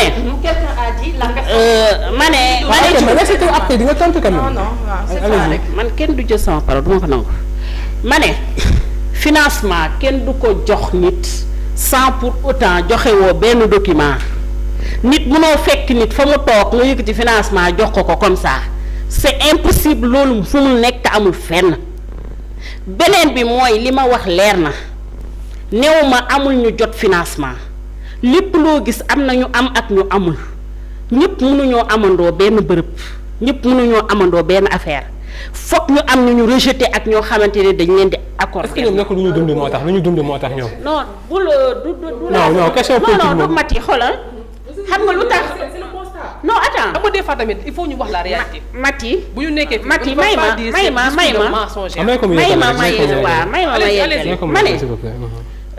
soo nee financement bi dafa demee boor pour APR. c'est vrai yow loolu nga jàpp. mais man pour man waa déglu rek man pour man. loolu amul xam nga lu tax amul. parce que financement suñ ko dee def yow man xaw ma APR nga bokk xaw ma feneen nga bokk. mais dañuy jël sa kayit financer la comme ni ñuy financer APR ak keneen mais su fekkee yow da nga nekk par exemple Pastef wala nga nekk feneen nga ne sama kayit bi du ma ko joxe parce que Pastef laa nekk ku ne xam na waa APR li yëg lii comme seen manipulation yooyu ngeen di def dégg soo leen ko defee jël seen kayit téye ko laa yéen duñ leen fekk seen kër di leen fëgg di leen jox financement kooku mënut a nekk. d'accord allez-y. waaw beneen bi mooy. beneen pour may mun a man j'ai pas dit waxuma pour di kii je ne suis pas là pour waxal nit loo xam ne waruma ko wax waaw donc su ma jëlee parole par respect danga may bàyyi ma wax sama parole ba pare après tu prends mais sama tonton je ne suis pas. d'accord allez-y. Effectivement donc je te respecte beaucoup mais man Adjaratou Maimouna Ndoye du ma taxaw nit di ma waxal lu ma waxul. ok loolu sama droit la. voilà aujourd'hui les financements ça existe kenn werante wu ci récemment quand je dis récemment là c'est avec un grand R nit parcelle bu dee fa nga dëkk dafa ñëw ne kaay leen andi carte d'identité. mairie bi. waxuma mairie bi de. déggoo ma ne andi d'accord andi leen ay carte d'identité non il faut toujours andi leen ay carte d'identité ñu financer leen. man gis naa nit koo xam ne ma ni ko yow noo def ba am financement mu ne ma man de duma la nax nit a ñëw ne ma jox ma sa carte d'identité ma jékki-jékki gis ñu viréel ma donc comme je te dis fii Sénégal suñu Sénégal la ñu nekk ñu fi pour di xaajale wala di taal dëkk bi aujourd'hui Macky day wàcc su wàccee keneen yéeg keneen ki yéeg day wàcc keneen tu vois donc maanaam naxante wala wax pour vraiment je suis désolée quand on dit que da ngay politique il faut savoir écouter les gens ñu wax leen ñu wax la li ñu dund parce que yow peut-être tu as le bic rouge tu es mal placé pour savoir li nit yi en tout cas au niveau local li ñuy dund voilà il y a des financements qui existent voilà il y a des financements yoo xam ne man association laa yor donc xam naa bu baax coono nit quoi voilà coono nit yi d'abord Mati rapidement non il faudrait que waaw waaw non dama lay expliquer parce que boo may dagg nii dootuma amati le fil d'accord allez-y dama ne fii financement bi dafa demee côté nit ay ñëw benn Moustapha mooy ñëw ne andi leen ma seen carte d'identité tel jour mu andi mu ne dama leen di financer à hauteur de tant par personne kooku ban fit la am bay wax loolu ban fit ci loo xam ne ça devait être du noonu général universel xawma lan sans ok donc ça existe d'accord te xoolal ñépp a ko yëg dëgg neex yàlla waaw ok yow da nga ci blâmer ministère de la femme nga ci blâmer wala institution yi quoi. waaw kay yàlla suturaal na ma xawma ministère xawma je ne sais pas qui est qui yëmuma ko sax xam je sais que aujourd'hui yow tey boo nekkee dirigeant mën nga jël dara nga sant ko madame Touré def lu ko saf.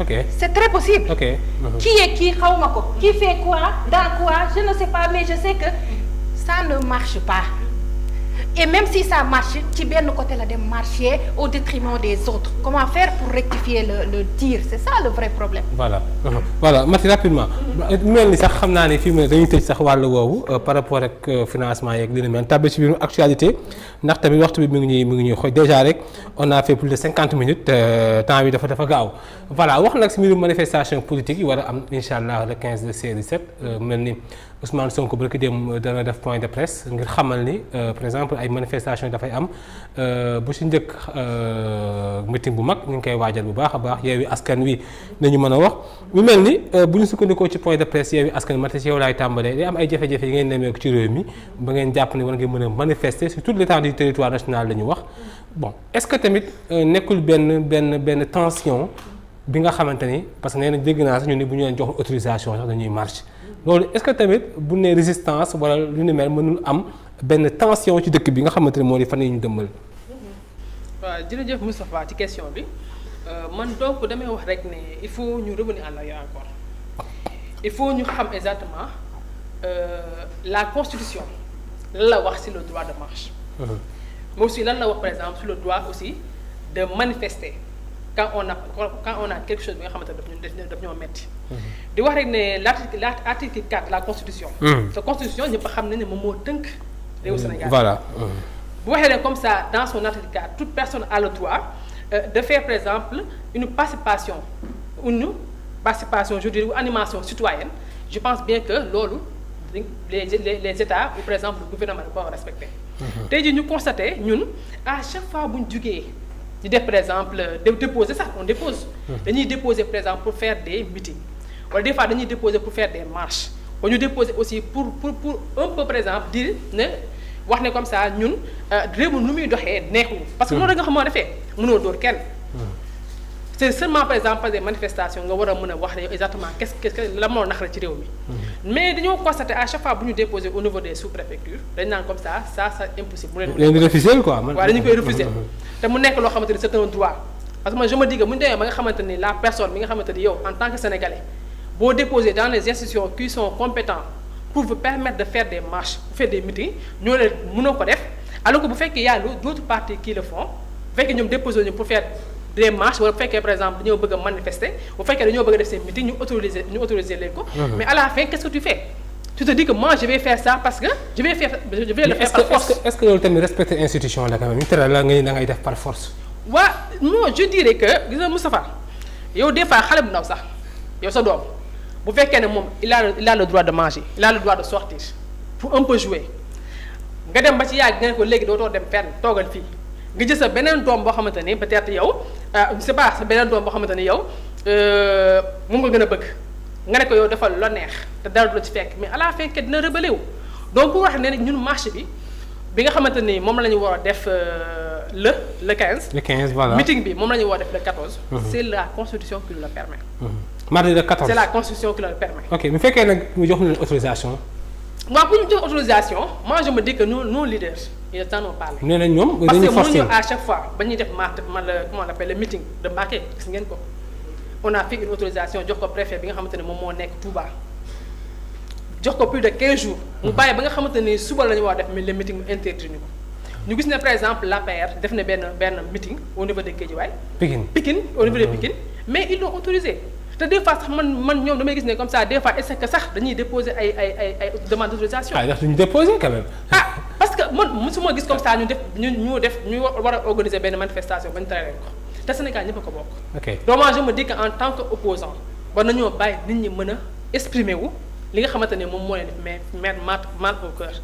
parce que suñ ko deful moi je me dis que dañuy yóbbu par exemple réew mi fi nga xamante ne kenn mënu ko. donc les opposants ils ont le droit d'être opposants. c'est la constitution qui leur permet.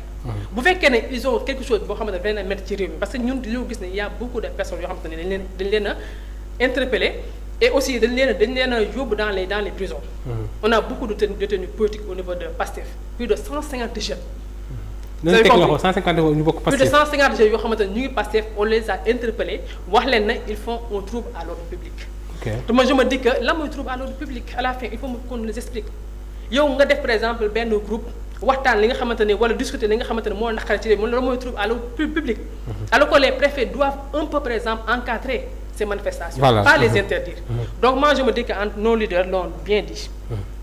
il ne faut pas que mu am benn partisan au Sénégal mënuñu comme ça à chaque fois bu ñu demander par exemple manifestation ñu ne dañu koy tere comme à la fin nañ toog suñu kër bañ a def dara mu bañ a am benn opposant au niveau du Sénégal. ok donc léegi boobaa bu leen kii da ngeen di résister. ils vont faire le meeting le 14 et le 15 aussi on va faire par exemple une manifestation dans tous les 46 départements du pays ça il faut que les préfets ñu mun ko marche bi jublu lan la pour instrumentalisation justice bi ñu teg loxo loolu ngeen moo tax ngeen di marche. c'est pas seulement ça. wala procès c'est pas seulement ça lan moo waral loolu quand même. premièrement urgence boo tax ngeen di marche quand même ngeen def manifestation. il y a les détenus politiques on a vu plusieurs personnes yi nga xamante ne leen jàpp il y a aussi une femme Amidia mi nga xamante ni elle n'a rien fait dañ ko transférer seulement de l'argent au niveau de son compte jàpp ko ne ko yow léegi tu es une force occulte ça veut dire quoi mooy terroriste xam nga loolu amul fenn mais Sénégal amul terrorisme il faut qu'on se dise la vérité. deuxièmement aussi ñu jàpp par exemple suñu jeunes yu bëri Azoura rek temps yi passé lañ ko jàpp parce que pourquoi dafa ànd Ousmane Sonko. deuxièmement on a pris des étudiants yu dul jeex ñu jàpp leen loolu c'est un élément bi nga xamante ne moom mooy tax ñu marche. deuxièmement aussi ñu gis ne tamit Sénégal à chaque fois dañuy gis ne y a beaucoup de comment on l'appelle de délits politiques dañuy gis ne comme ça lu mel ni comme ça Prodac moom moo ci mujj.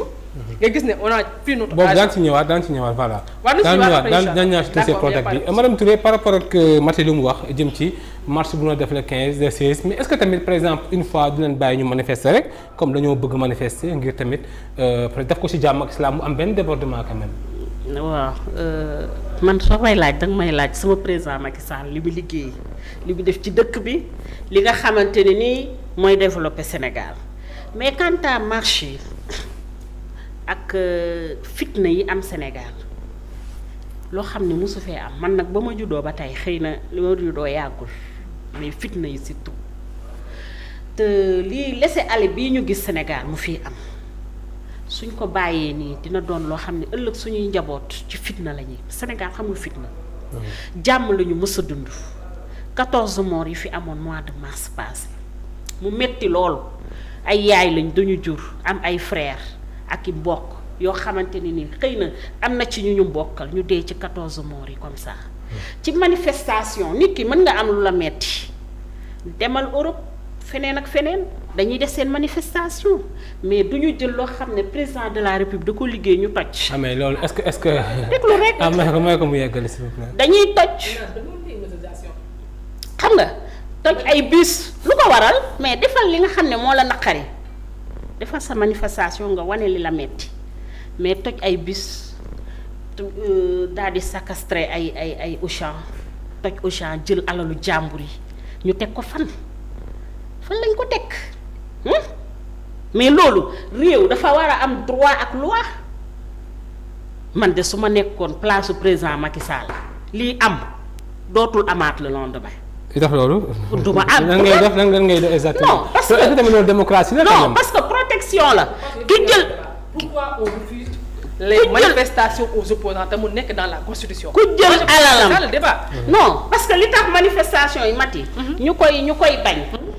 mooy li ma wax parce que loolu moo indi lii parce que manifestation yi toujours saa yi ñu ko defee dina indi problème mu ay toj. mais am na bu ñu defoon Kër Massar boobu il paraît que jàmm fa amoon boobu jàmm fa amoon. voilà ñu encadré avec la police ñu marché après ñu dem. non xam nga c'est la démocratie. mooy ku nekk dafa war a wax xalaat Maty donc bu fekkee ne comme ça yow li nga xam dañ ko def defaat ko. c'est pas une première parce que. li ñu def non comme Auchan yi ñuy toj. mais c'est pas nous.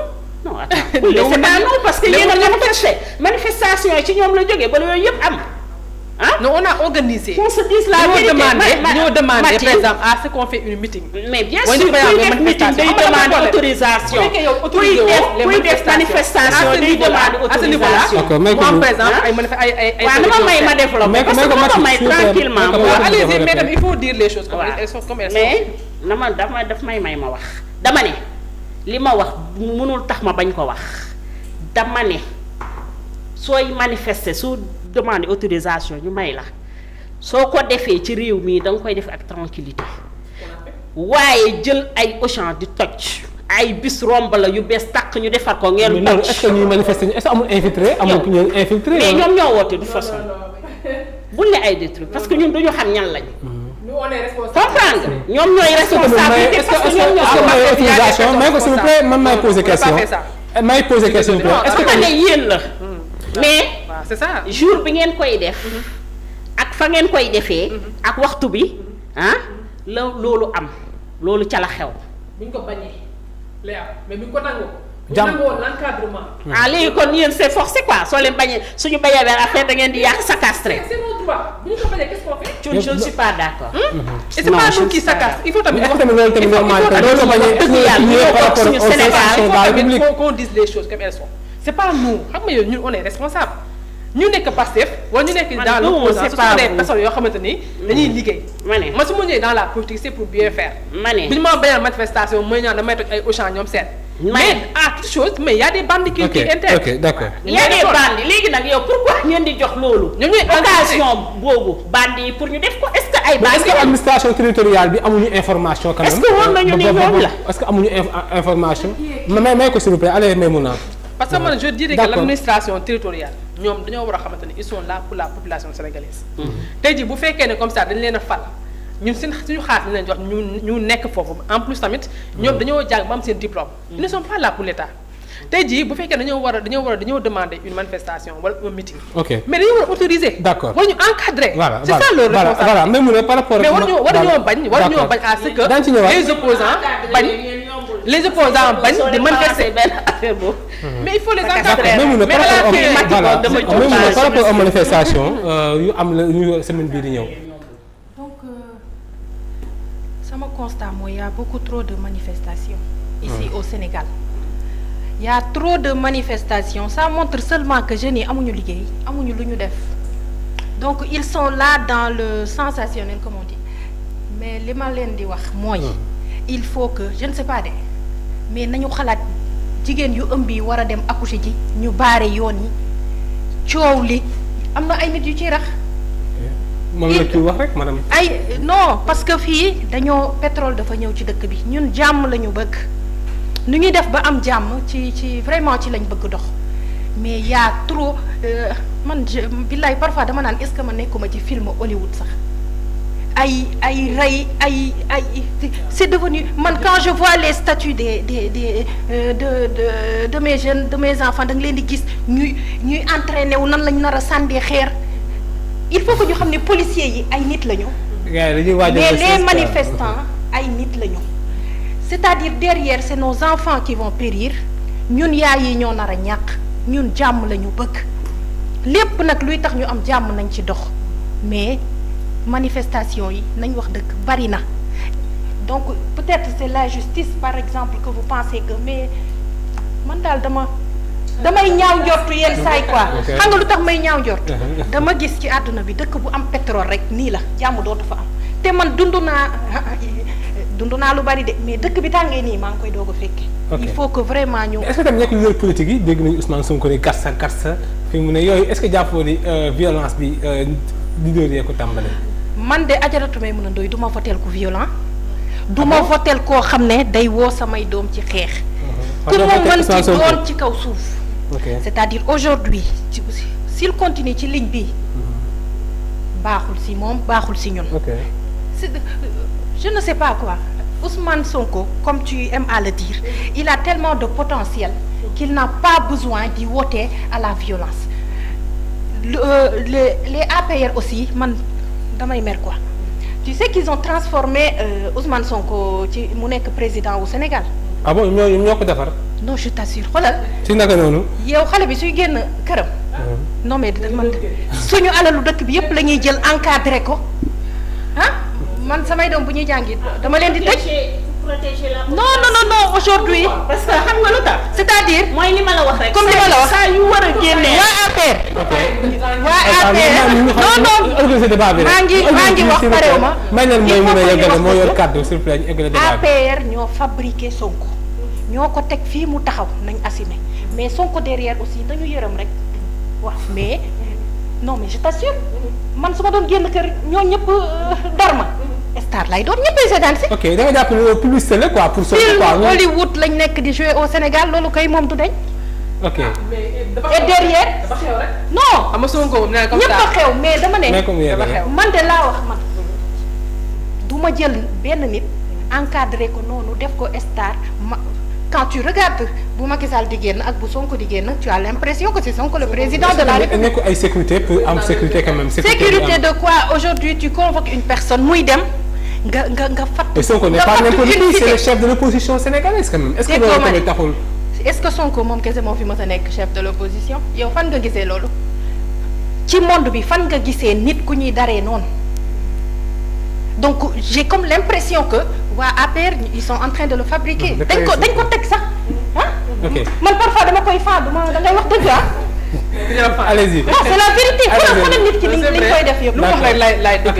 ok mais Maty balaa ngay dëggal madame Touré par rapport ak lu mu wax nii yëf yi Sonko dañ mel ni daal ñëw yéen a yor campagne am yéen a koy Maty balaa ma yéen a wax bëgguma sinon da nga bëgg équilibré quoi sinon da ngeen di sasatoo bu madame Touré. voilà non sasatoo non ok man su ma fukk toogoon sax mën naa ko ci ma ne may mun a parfaitement li muy wax dëgg la donc Sonko. may mun a soo gisee ñu defee noonu parce que protection ak suñu njaboot yi nekk ci mbedd yi ak suñu ay pap ak suñu ay yaay yi doxi seen soxla leneen bokkuñu dara ak manifestation moo waral lii parce que li tax loolu am saa yi mooy li ma wax léegi Mati nee naa saa yuy génn foog lenn loo xamante ne nii am ñoom su fekkoon dañuy dem rek mais toujours du ñoom nee nañ dafa am lu leen di rax man gëwuma ñi am na lu leen rax. da nga jàpp ñu koy def waa Pastef la man maa ko gëmul man. ah bon man maa gëmul ñu koy def waa Pastef la seen bopp. ñoo leen di encadrer ak seen i. gis nga la violence appelle la violence. aujourd'hui quand tu vois quelqu'un ak pistolet yow sax sa neer yi may ma kii. ma ne ñoom ci seen jëmmu bopp ñoomi neen la parce que képp kuy def violence rek ci ñoom lay ànd ak ñoom. profitoo nag def ay ñaawteefam ak ay yu bonam lu mel noonu nag su fekkee benn nit boo xamante ne ni saa yuy génn loolu dafay am mais il faut prévenir quoi.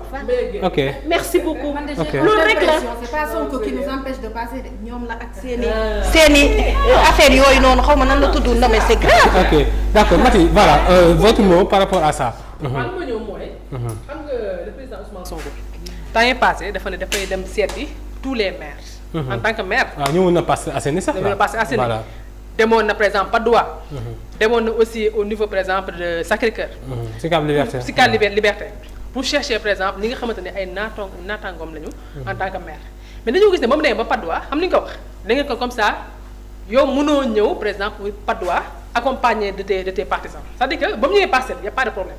mais ba mu ñëwee Patte d'Oie foofu mboolem génn nañu. génn nañu loolu est-ce que tamit du créer des ordres publics quand même. Sonko di dem mboolem même fees dell tali bi kenn dem kenn du dikk. loolu quand même loolu est-ce que tamit c'est jour ouvrable. loolu laay laaj xam nga laa bëgg dama bëgg comme ça tamit ñu xam ne Sénégal fii nii bu fekkee dañu naan comme ça désordre public. Sonko du n'importe qui xam ne Sonko du n'importe qui quoi Sonko bu génnee ci mbedd bi léegi mbooloo mépp génn. ànd ak moom tali bi am bouchon mais loolu est-ce que état tamit en tant que état du jéemul fexe éviter loolu ba du am désordre public. fa laay laajee sama question dama ne bu fekkee dañu naan désordre public foofu dañoo war a tere ngénte yi dañoo war a tere par exemple li nga xamante ne moom mooy manifestation en tant que anniversaire ko war nañoo tere lépp loo xamante ne organisation la. loo xamante ni comme fête la au niveau du Sénégal. tey Sonko ba mu demee Patte d'Oie. mais ku mu seeti dafa seeti Maimouna Dièye en tant que mais teewul dañoo génn ñoom temps dañoo génn. non c'est-à-dire que mais nit ñi il faut ñu génn. mais les gens ku ci nekk yaa moom sa bopp. mais boobaa nag di dëkk bi mais boobaa nag embouteillage day am Sonko bu génnee est-ce que état bi en tant que force de l'ordre du ñu ñëw tamit fexe. il faut m'écouter. ok avec beaucoup de raisonnement. xam nga ne comme ça booy wax da ngay wax ak ñi nga xamante ne sont doués d'intelligence. voilà. man Sonko ba mu ñëwee di seet présent Parcelles. mais y avait pas de problème.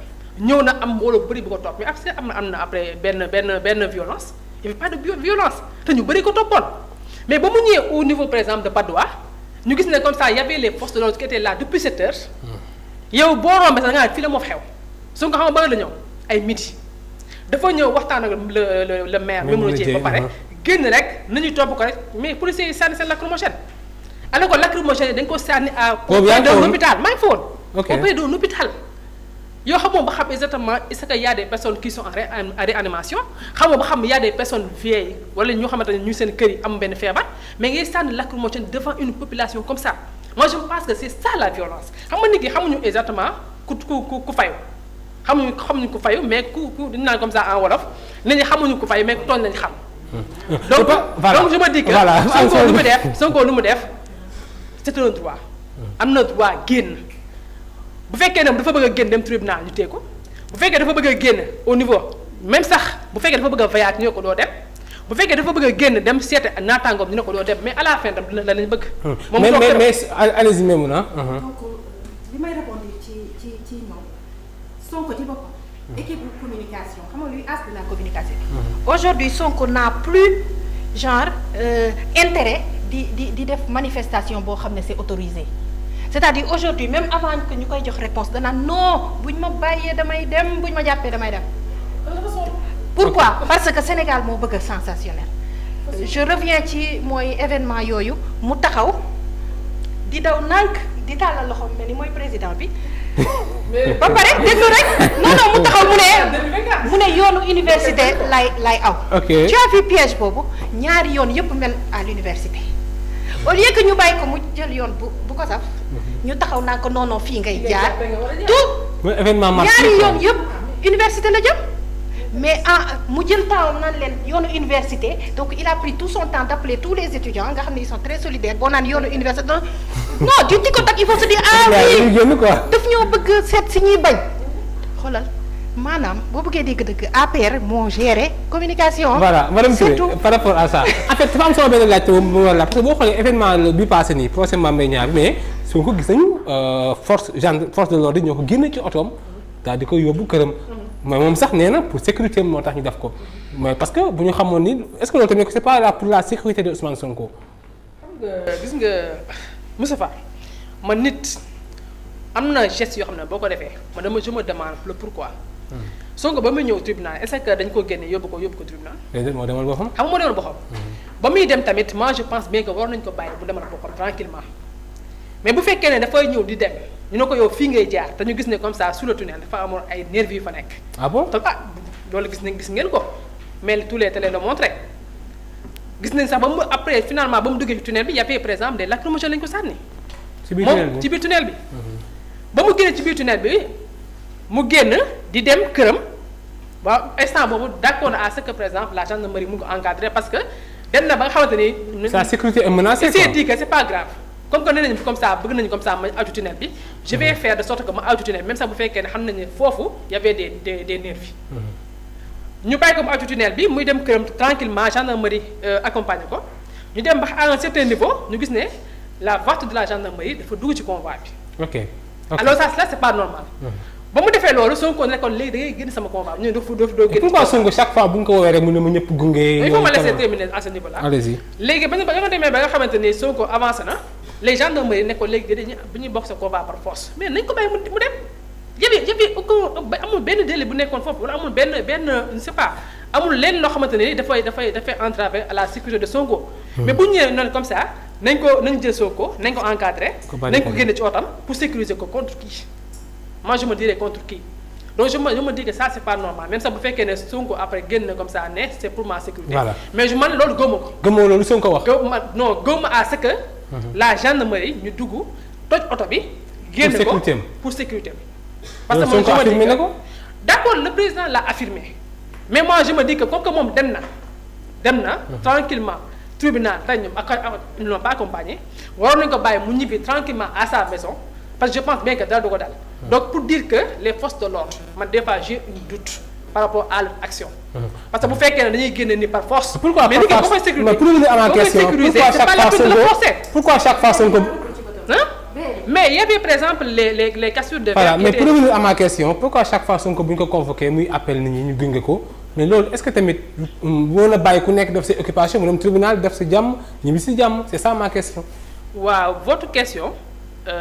naa ci kontaan répondre ci parce que il faut à chaque fois ñuy revenir sur la constitution moo ne comme ça bu fekkee dañu la appeler à ce que nga mën a dem au niveau du tribunal mën nga woo par exemple ce sera par exemple quelque chose moo xamante ne mën a public. condition audience publique la constitution.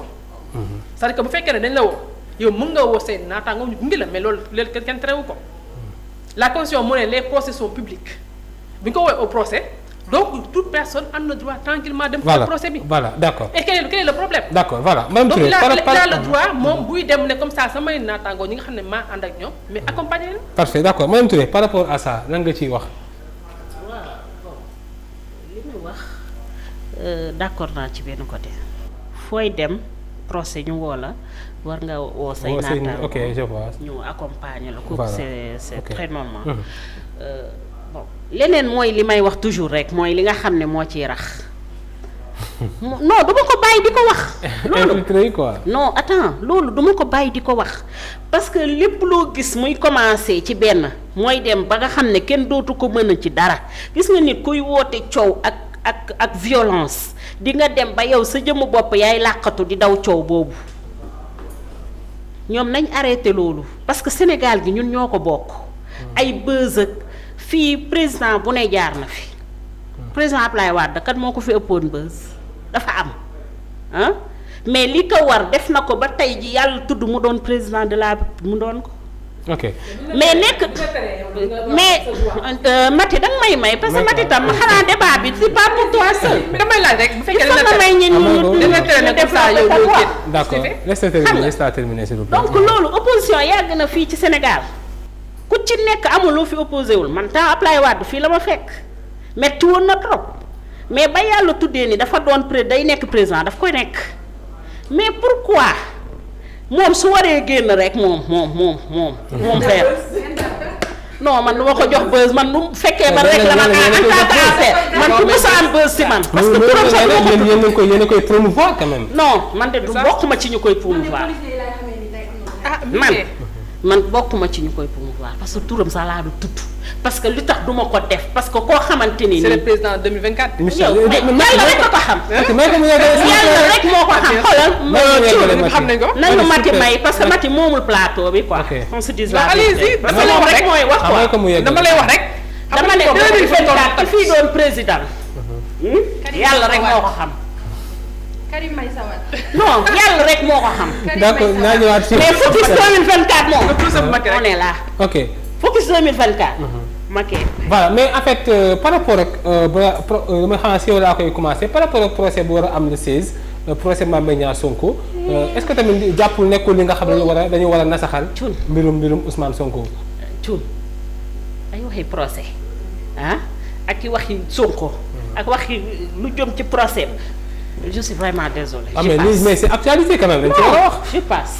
dañ ci actualité. non je passe voilà may mun a par rapport ak procès le 16 bi procès Sonko Mame Mbaye Niang bi est-ce que jàppul ni occasion Sonko loolu mënul tax mun na saxal ko ci wàllu candidature en 2024. donc ñun ñoo sonn ci boppam. c'est-à-dire Mame Mbaye Niang dañ koo nommé ministre. est-ce que duñu andil. ban temps la am sax di. vraiment dama yaakaar ni yéen xamu leen nit yi lu ñuy dund mbala je ne sais pas farce bi moo war a arrêter. ok ay porté naa nit ki plainte ak porté na ma plainte ak dem naa justice ba toj nañ sama bopp ak les gens ont faim ils ont besoin de solutions qui marchent. ok comment faire pour développer ce pays moo gën aujourd'hui di attiser la foule c'est-à-dire la foule qui s'ennuie di dem parfois da ngay tiit sax c'est-à-dire ñun suñuy doom mënuñu voyager fii lañ nekk. nañu may jàmm tuuti rek. tuuti parce que quoi ñu wàññi ko quoi. déggoo ma ñu maanaam je pense que yéen journalistes yi sax yéen a am rôle boobu vous êtes en train di def apologie wu man damay rus sax war na yàlla il m'arrive maintenant su may taal rajo je suis damay hésiter sax tellement tu entends lépp ngay dégg sauf lan mooy tax fii développé wu. ok nañu revenir suñuy base quoi yàlla baax na. voilà Mati par rapport ak procès bi xam naa sax comme madame Touré bëgg ci wax donc di ma ci xuus noonu mais dama ci may un mot rek nga wax ci lan nga ci mën a xam est-ce que nekkul benn mbir bi nga xam mën na tax Ousmane Sonko bañ a nekk candidat élection 2024. man lu ma ciy wax ci affaire procès bi mooy il faut ñu xam déjà pourquoi Mame Mbaye Niang moom mu yóbbu au niveau du tribunal Ousmane Sonko procès.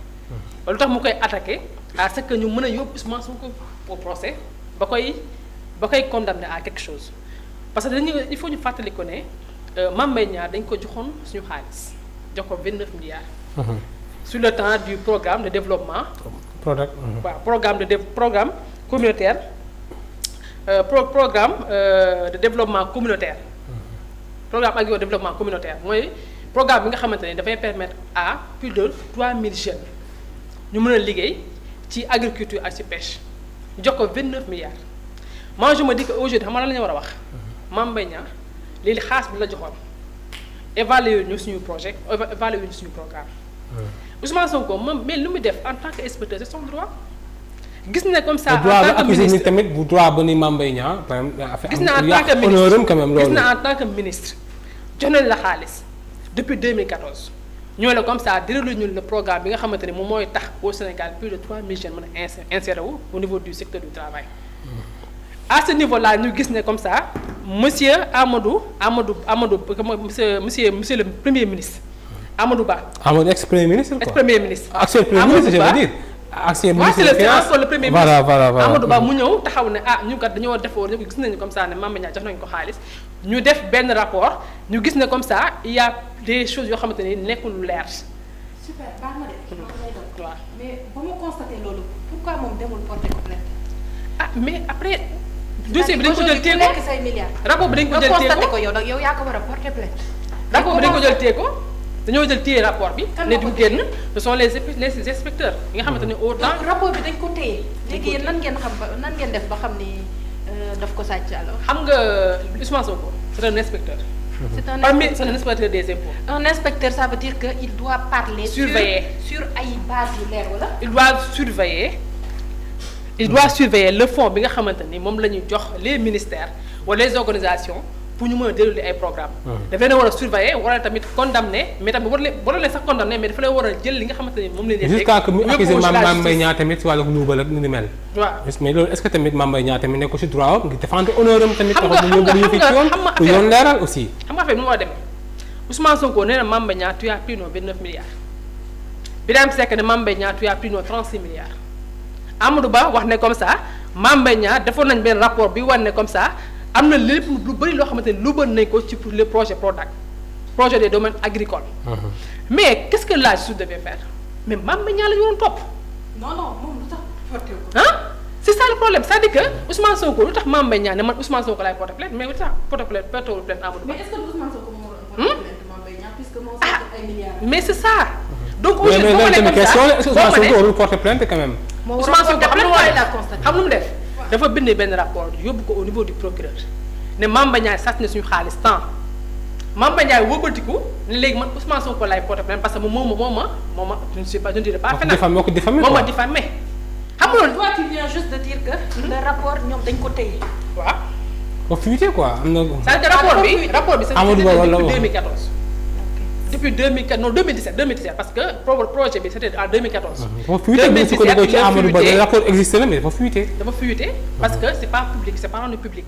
c'est-à-dire aujourd'hui dama tiit sax maanaam aujourd'hui j'ai l'impression que ñu war a teewuñu leen. ñoom xamuñu xaalis bi c'est vrai certes xaw ma sàcc na xaw ma sàccul ku sàccul mais tey Sénégal possibilité bu mu am xaalis bu rees ñun vraiment xaalis bu rees baax na mais comment faire pour jëlee xaalis fële andi ko maanaam c'est billaay c'est très triste en fait ñun ñu nekk di rayante suñu biir alors que si on travaille tuuti rek ñun ñëpp tekkee ndoo c'est comme si xaw ma de nguur baax na mais jàmm dàq quoi aujourd'hui si tu veux être mon président wax ma nan nga may andilee xaalis mais si aujourd'hui yow ci posetu sénégalais nga bëgg a génnee xaalis c'est triste parce que nous on a tey man su ma amee 1000 francs xamal ni dama koy séddoog 10 personnes maanaam tey sénégalais bu sàccee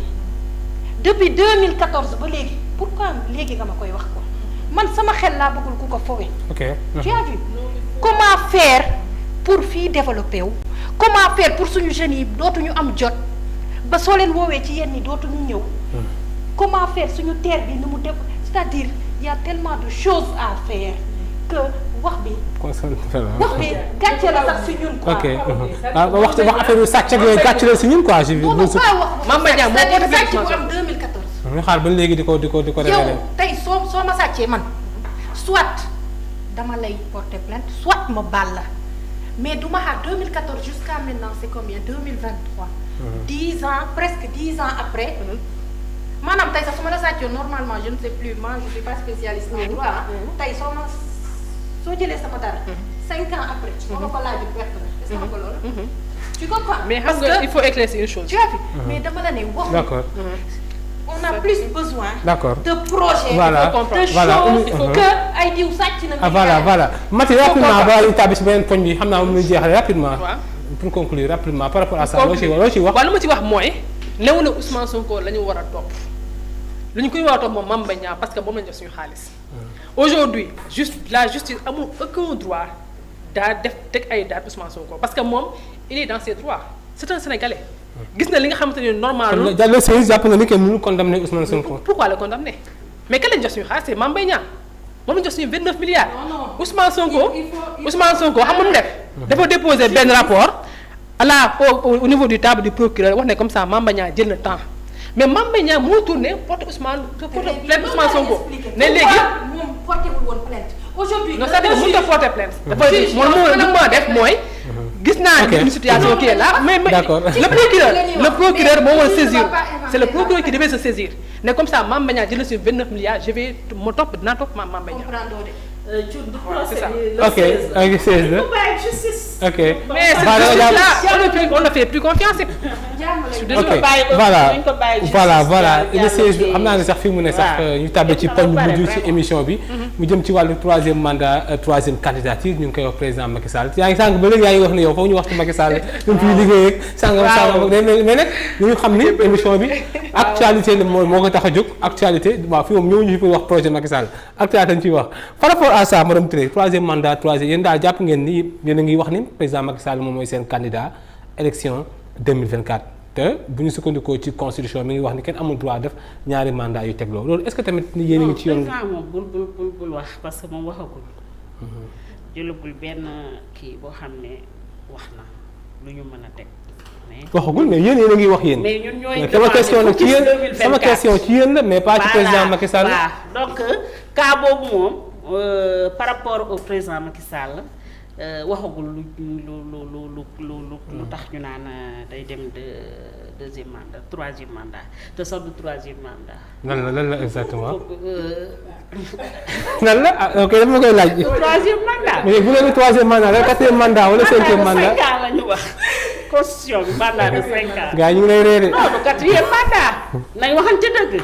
gars ñu non le mandat de 7 ans bi ba mu passé ba pare.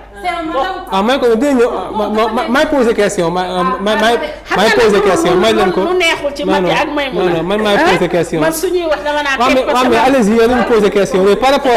dañu naan waa APR dañu kii dañu bari histoire ak yooyu mais on se dit que on dirait. voilà mais pour à la question léegi. waaw léegi man li ma wax mooy mandat de 5 ans la ñu wax. constitution bi loolu la mandat de 7 ans bi passé il a fait un mandat de 5 ans léegi des na beneen mandat de 5 ans comprendre donc du troisième mandat. ok soo xoolee seen naataango wax na ko mandat 7 ans bokk ci. devant la télé ñëpp di ko dégg fàttali mi wax ko devant la télé. waaw état. mais loolu mais di ngeen ñëw seen temps am ngeen seen temps de parole. waaw d'accord mais di ngeen am seen temps de parole mais. waaw mais dañ ko bàyyi mu yeggale après. bàyyi ko mu yeggale mais pour ne pas faire le fil rek. mais mandat 7 ans bi nee nañ ñoom li tax nga bëgg yow mandat 7 ans bokk ci loolu mooy seen question yi. moo ko tuddee mandat en plus. mu ne mandat. pourquoi bokk ci non Maïmouna après les mandats de 7 ans. mais ça reste un mandat. non après. man tant que yaa ngi koy tuddee mandat rek. non. après les mandats de 7 ans. il ne faut pas président Macky Sall non di ngeen ma may de ay waay yéen a may tey. ba pare nag xoolal pour conclure yëf yi rek pour conclure ko focus 2024 la ñuy laaj président Macky Sall. mais en fait sama laaj mooy par exemple tey lan moo waral ngeen ni yéen président Macky Sall légitime na pour samp ndëndëm léegi mandat 7 ans bi dañuy bëgg wax léegi mandat entraînement la wala mandat ban mandat la quand même loolu loo bëgg xam par exemple nan nga ñu mën a expliquer tey ba mën ko justifier devant les Sénégalais. waaw lu ñu ci mën a justifier mooy rek constitution bi dafa ne nañ kii au mandat de 5 ans. mu ni 2 mandats de 5 ans. balaa 2 mandats de 5 ans bi moom déjà avant ñuy constitution bi ñuy accorder loolu mandat de 5 ans bi mais mandat de 7 ans bi mu njëkk def boobu bokku ci xam nga lu tax bokku ci jaru coon.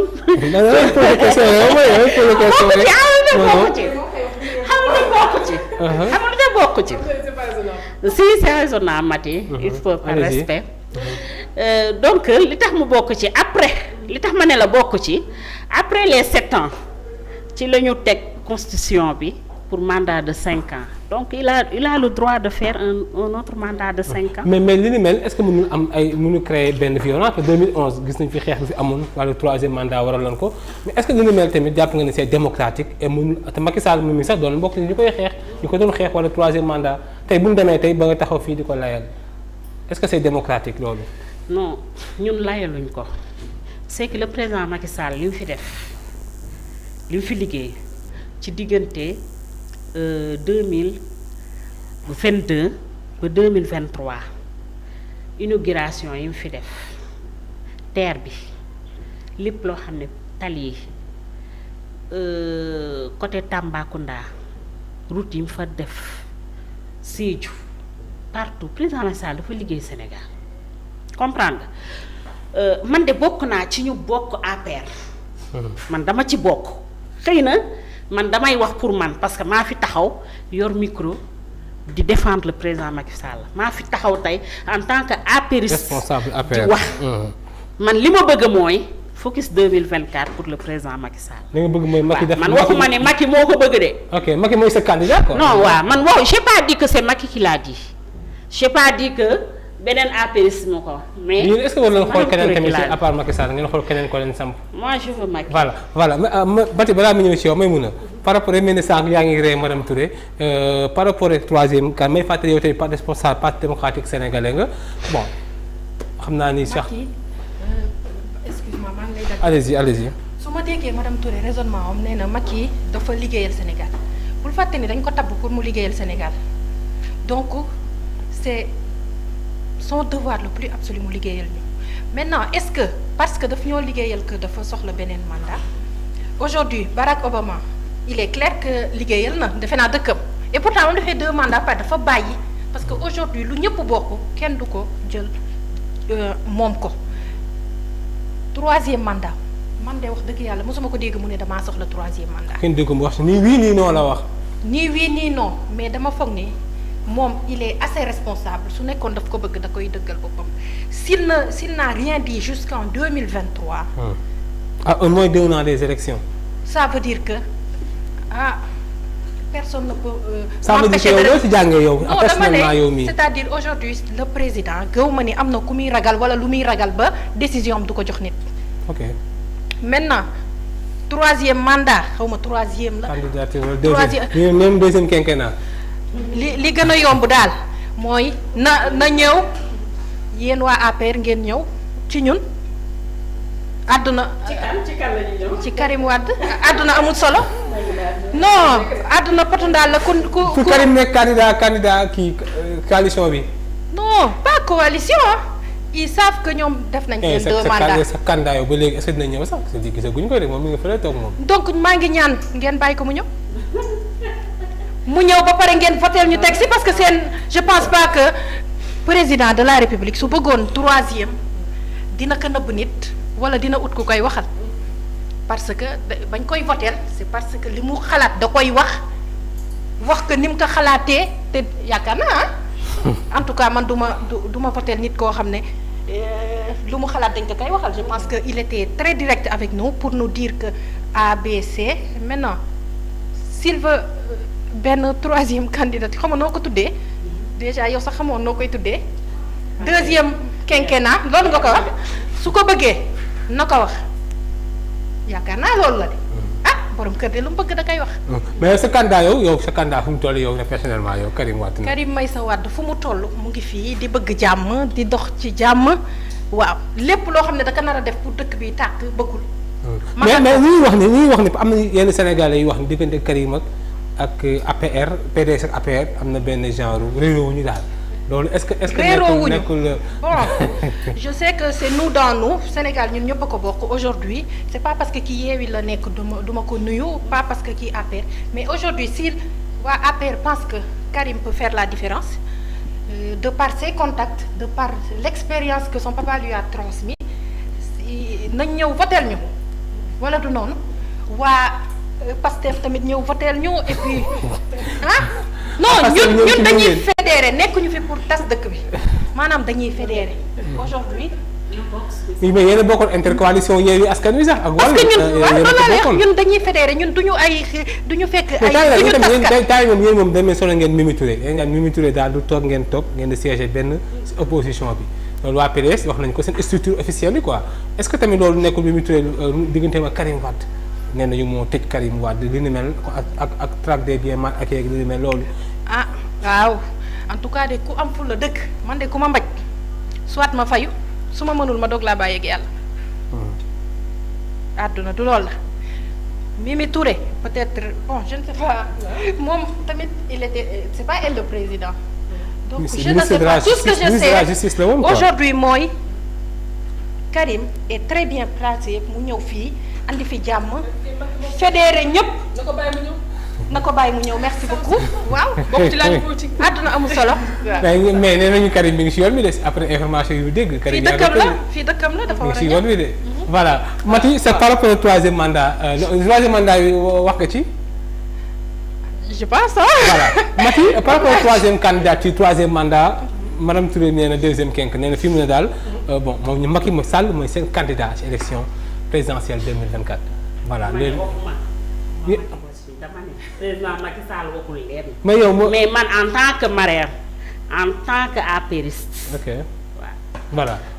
allez-y. man bu dee troisième mandat bi ci 2 éléments rek laay ñëw premier élément mooy je vais un peu relater la constitution deuxième élément bi mooy je vais dire ce que le président Macky Sall avait dit dans son livre constitution lu mu wax moo ne nul ne peut faire plus de 2 mandats consécutifs dans son article 27 léegi en plus tamit le ministre Ismaïla Madior Fall ñëwaat tamit devant tout le monde en tant que ministre de la justice mu ne nul ne peut faire plus de 2 mandats consécutifs Macky Sall def na premier mandat de 7 ans 5 ans bi ce sera son dernier mandat loolu wax na ko ñëpp dégg Macky Sall tamit day ñu miliki mu bind dans son livre Sénégal au cœur mu ne boole ma joxe opportunité ma def un second mandat ce sera mon dernier et second mandat moom moo ko wax dans son livre. ok si vous m'avez donné l'opportunité de faire un second mandat ce sera mon dernier mandat moo ko ci Sénégal au cœur. ok donc je me dis que loolu c'est une chose boo xamante ni on ne doit pas revenir est-ce que Macky Sall dina def troisième mandat ou pas.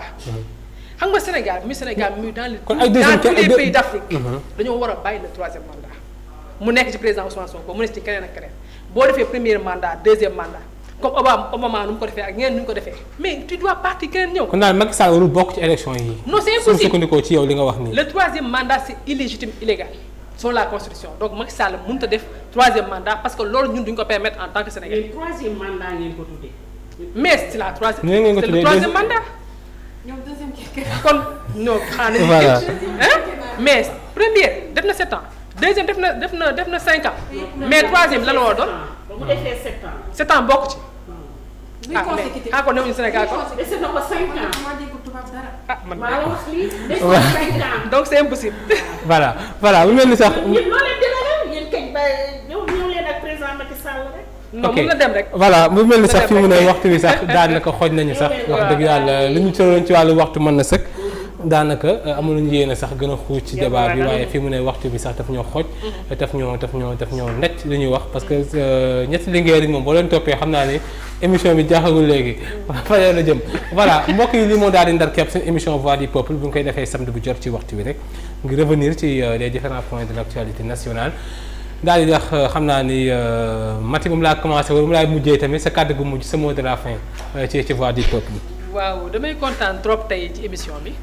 di remercier aussi madame Touré je pense bien que tey lu ñu fi waxtaanee am na solo trop te tamit damay woo par exemple les autres émissions yi nga xamante ne jigéen ñoom ñoo koy def ñu mooy def benn discussion positive productive ça va nous permettre d'avancer vers le haut tamit permettre aussi sénégalais yi jeunesse bi mën a intégrer dans les sphères politiques parce que man je me dis que waruñoo toog rek nekk par exemple des spectateurs on doit être des acteurs ñu wax tamit la réalité bi nga xamante ne moom moo ne Sénégal parce que Sénégal tey metti na opposition bi tey ñu ngi dund lu metti et je pense bien que tey justice bi war nañ cee jouer un rôle important ñu mën a def par exemple benn rôle boo xamante ne c'est égalitaire c'est-à-dire que bu ñuy àtte nañu àtte li nga xamante ni moom moo nekk yoon di àtte tamit le fait que par exemple tamit mën a regrouper tous les institutions mooy def de sorte que mu nekk opposant que mu nekk tamit parti politique ki nga xamante ne moom moo ci dëgg ñu teg ko ci dëgg ki nga xamante ne ci dëgg ñu teg la ay daal mais bu ñu jël par exemple parti partisan parce que loolu day tax Sénégalais am benn rancœur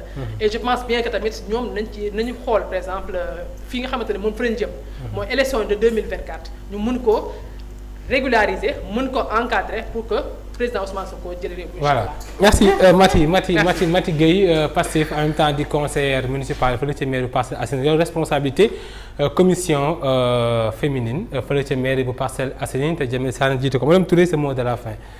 ci Voix du Peuple. waa bon li may wax mooy maa ngi rafetlu déjà émission bi ak ku ci nekk kàddu yi nga xamante ne ni wax nga ko fi muy kàddu yu tegu ma am lu ma fi jëlee tamit jàngat yu ma fi am ñoom it xëy na tamit ci samay wax am nañ tamit ay jàngat yu ñu fiy jëlee waaw gannaaw loolu maa ngi nuyu yow Thioune bu baax di la rafetlu tamit sa invitation bi di nuyu sama ministre sama coordinateur Abdoulaye Diouf Sarr mi nga xam ne moom moo nekk Yoff donc di nuyu aussi sama ministre de la femme Fatou Diané en tant que chargée de mission waaw di wax rek li ma ci wax mooy jàngat bi mooy ma insister rek ci jigéen ñi comme moom insister na ci jeunesse bi man ma insister ci jigéen ñi rek di wax ni financement ak lépp loo xam ne ni développement la. mot de la fin nag waaw mot de la fin moom laay def nii. développement ak lu jëm ci financement rek.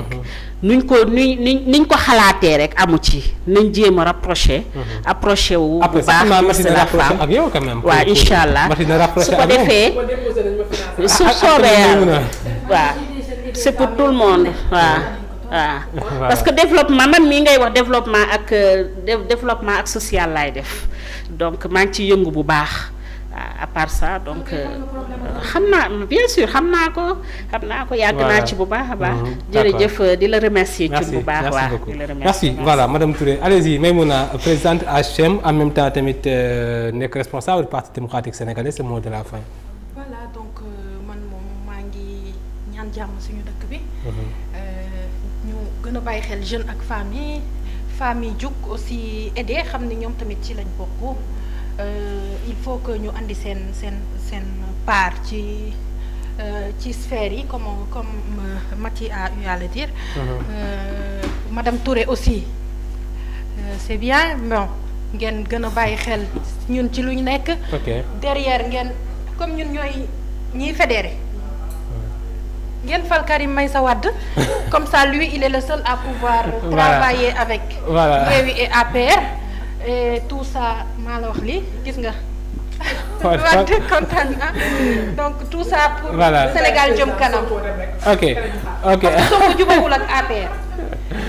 loolu beneen débat la Sénégal rek ko loolu c'est notre débat quoi xam naa sax ñoom daan fi ñëwaat ku nekk si ñoom tamit di nga fi ñëwaat tamit si yeneen numéro yeneen émission incha allah rabbi fii ci Fayda Baye TV ndaxte dañoo décidé woon semaine yi yëpp à partir de 8 mars def ay émission daal di ko jagleel jigéen ñi moo tax suñu émission yëpp depuis le 8 jigéen ñi lañ ko joxoon suñu ay plateau tamit jigéen ñi lañ ko joxoon ndax les femmes sont à l'honneur seen semaine la semaine de la femme la ñu wax di dëgg loolu wax dëgg yàlla ñëpp tamit seen disponibilité ak seen njàppandal Maty tamit disponibilité am ñoom ñëpp madame Touré Maïmouna ñëpp seen disponibilité ba émission bi mën a am ci anam yu gën a rafetee ci anam yu gën a sellé jaajëfal bu baax a baax régie équipe technique bi yëpp mention spéciale ñoom as coordination Bouba nga ci wàllu son bi réalisation beeg Bouba ñoom ñëpp ak tamit Rañaan ñoom ñëpp Fadel Cheikh kilifa kër gi Cheikh Omar Diop ñu ngi koy jaajëfal bu baax si njàpp ndaram tamit émission bi mën a am ci anam yu gën a sellee ci anam yu gën a rafetee mbokk yi jërë ngeen jëf voix du peuple dina ñëwaat incha allahu rabbi si kàttan suñu borom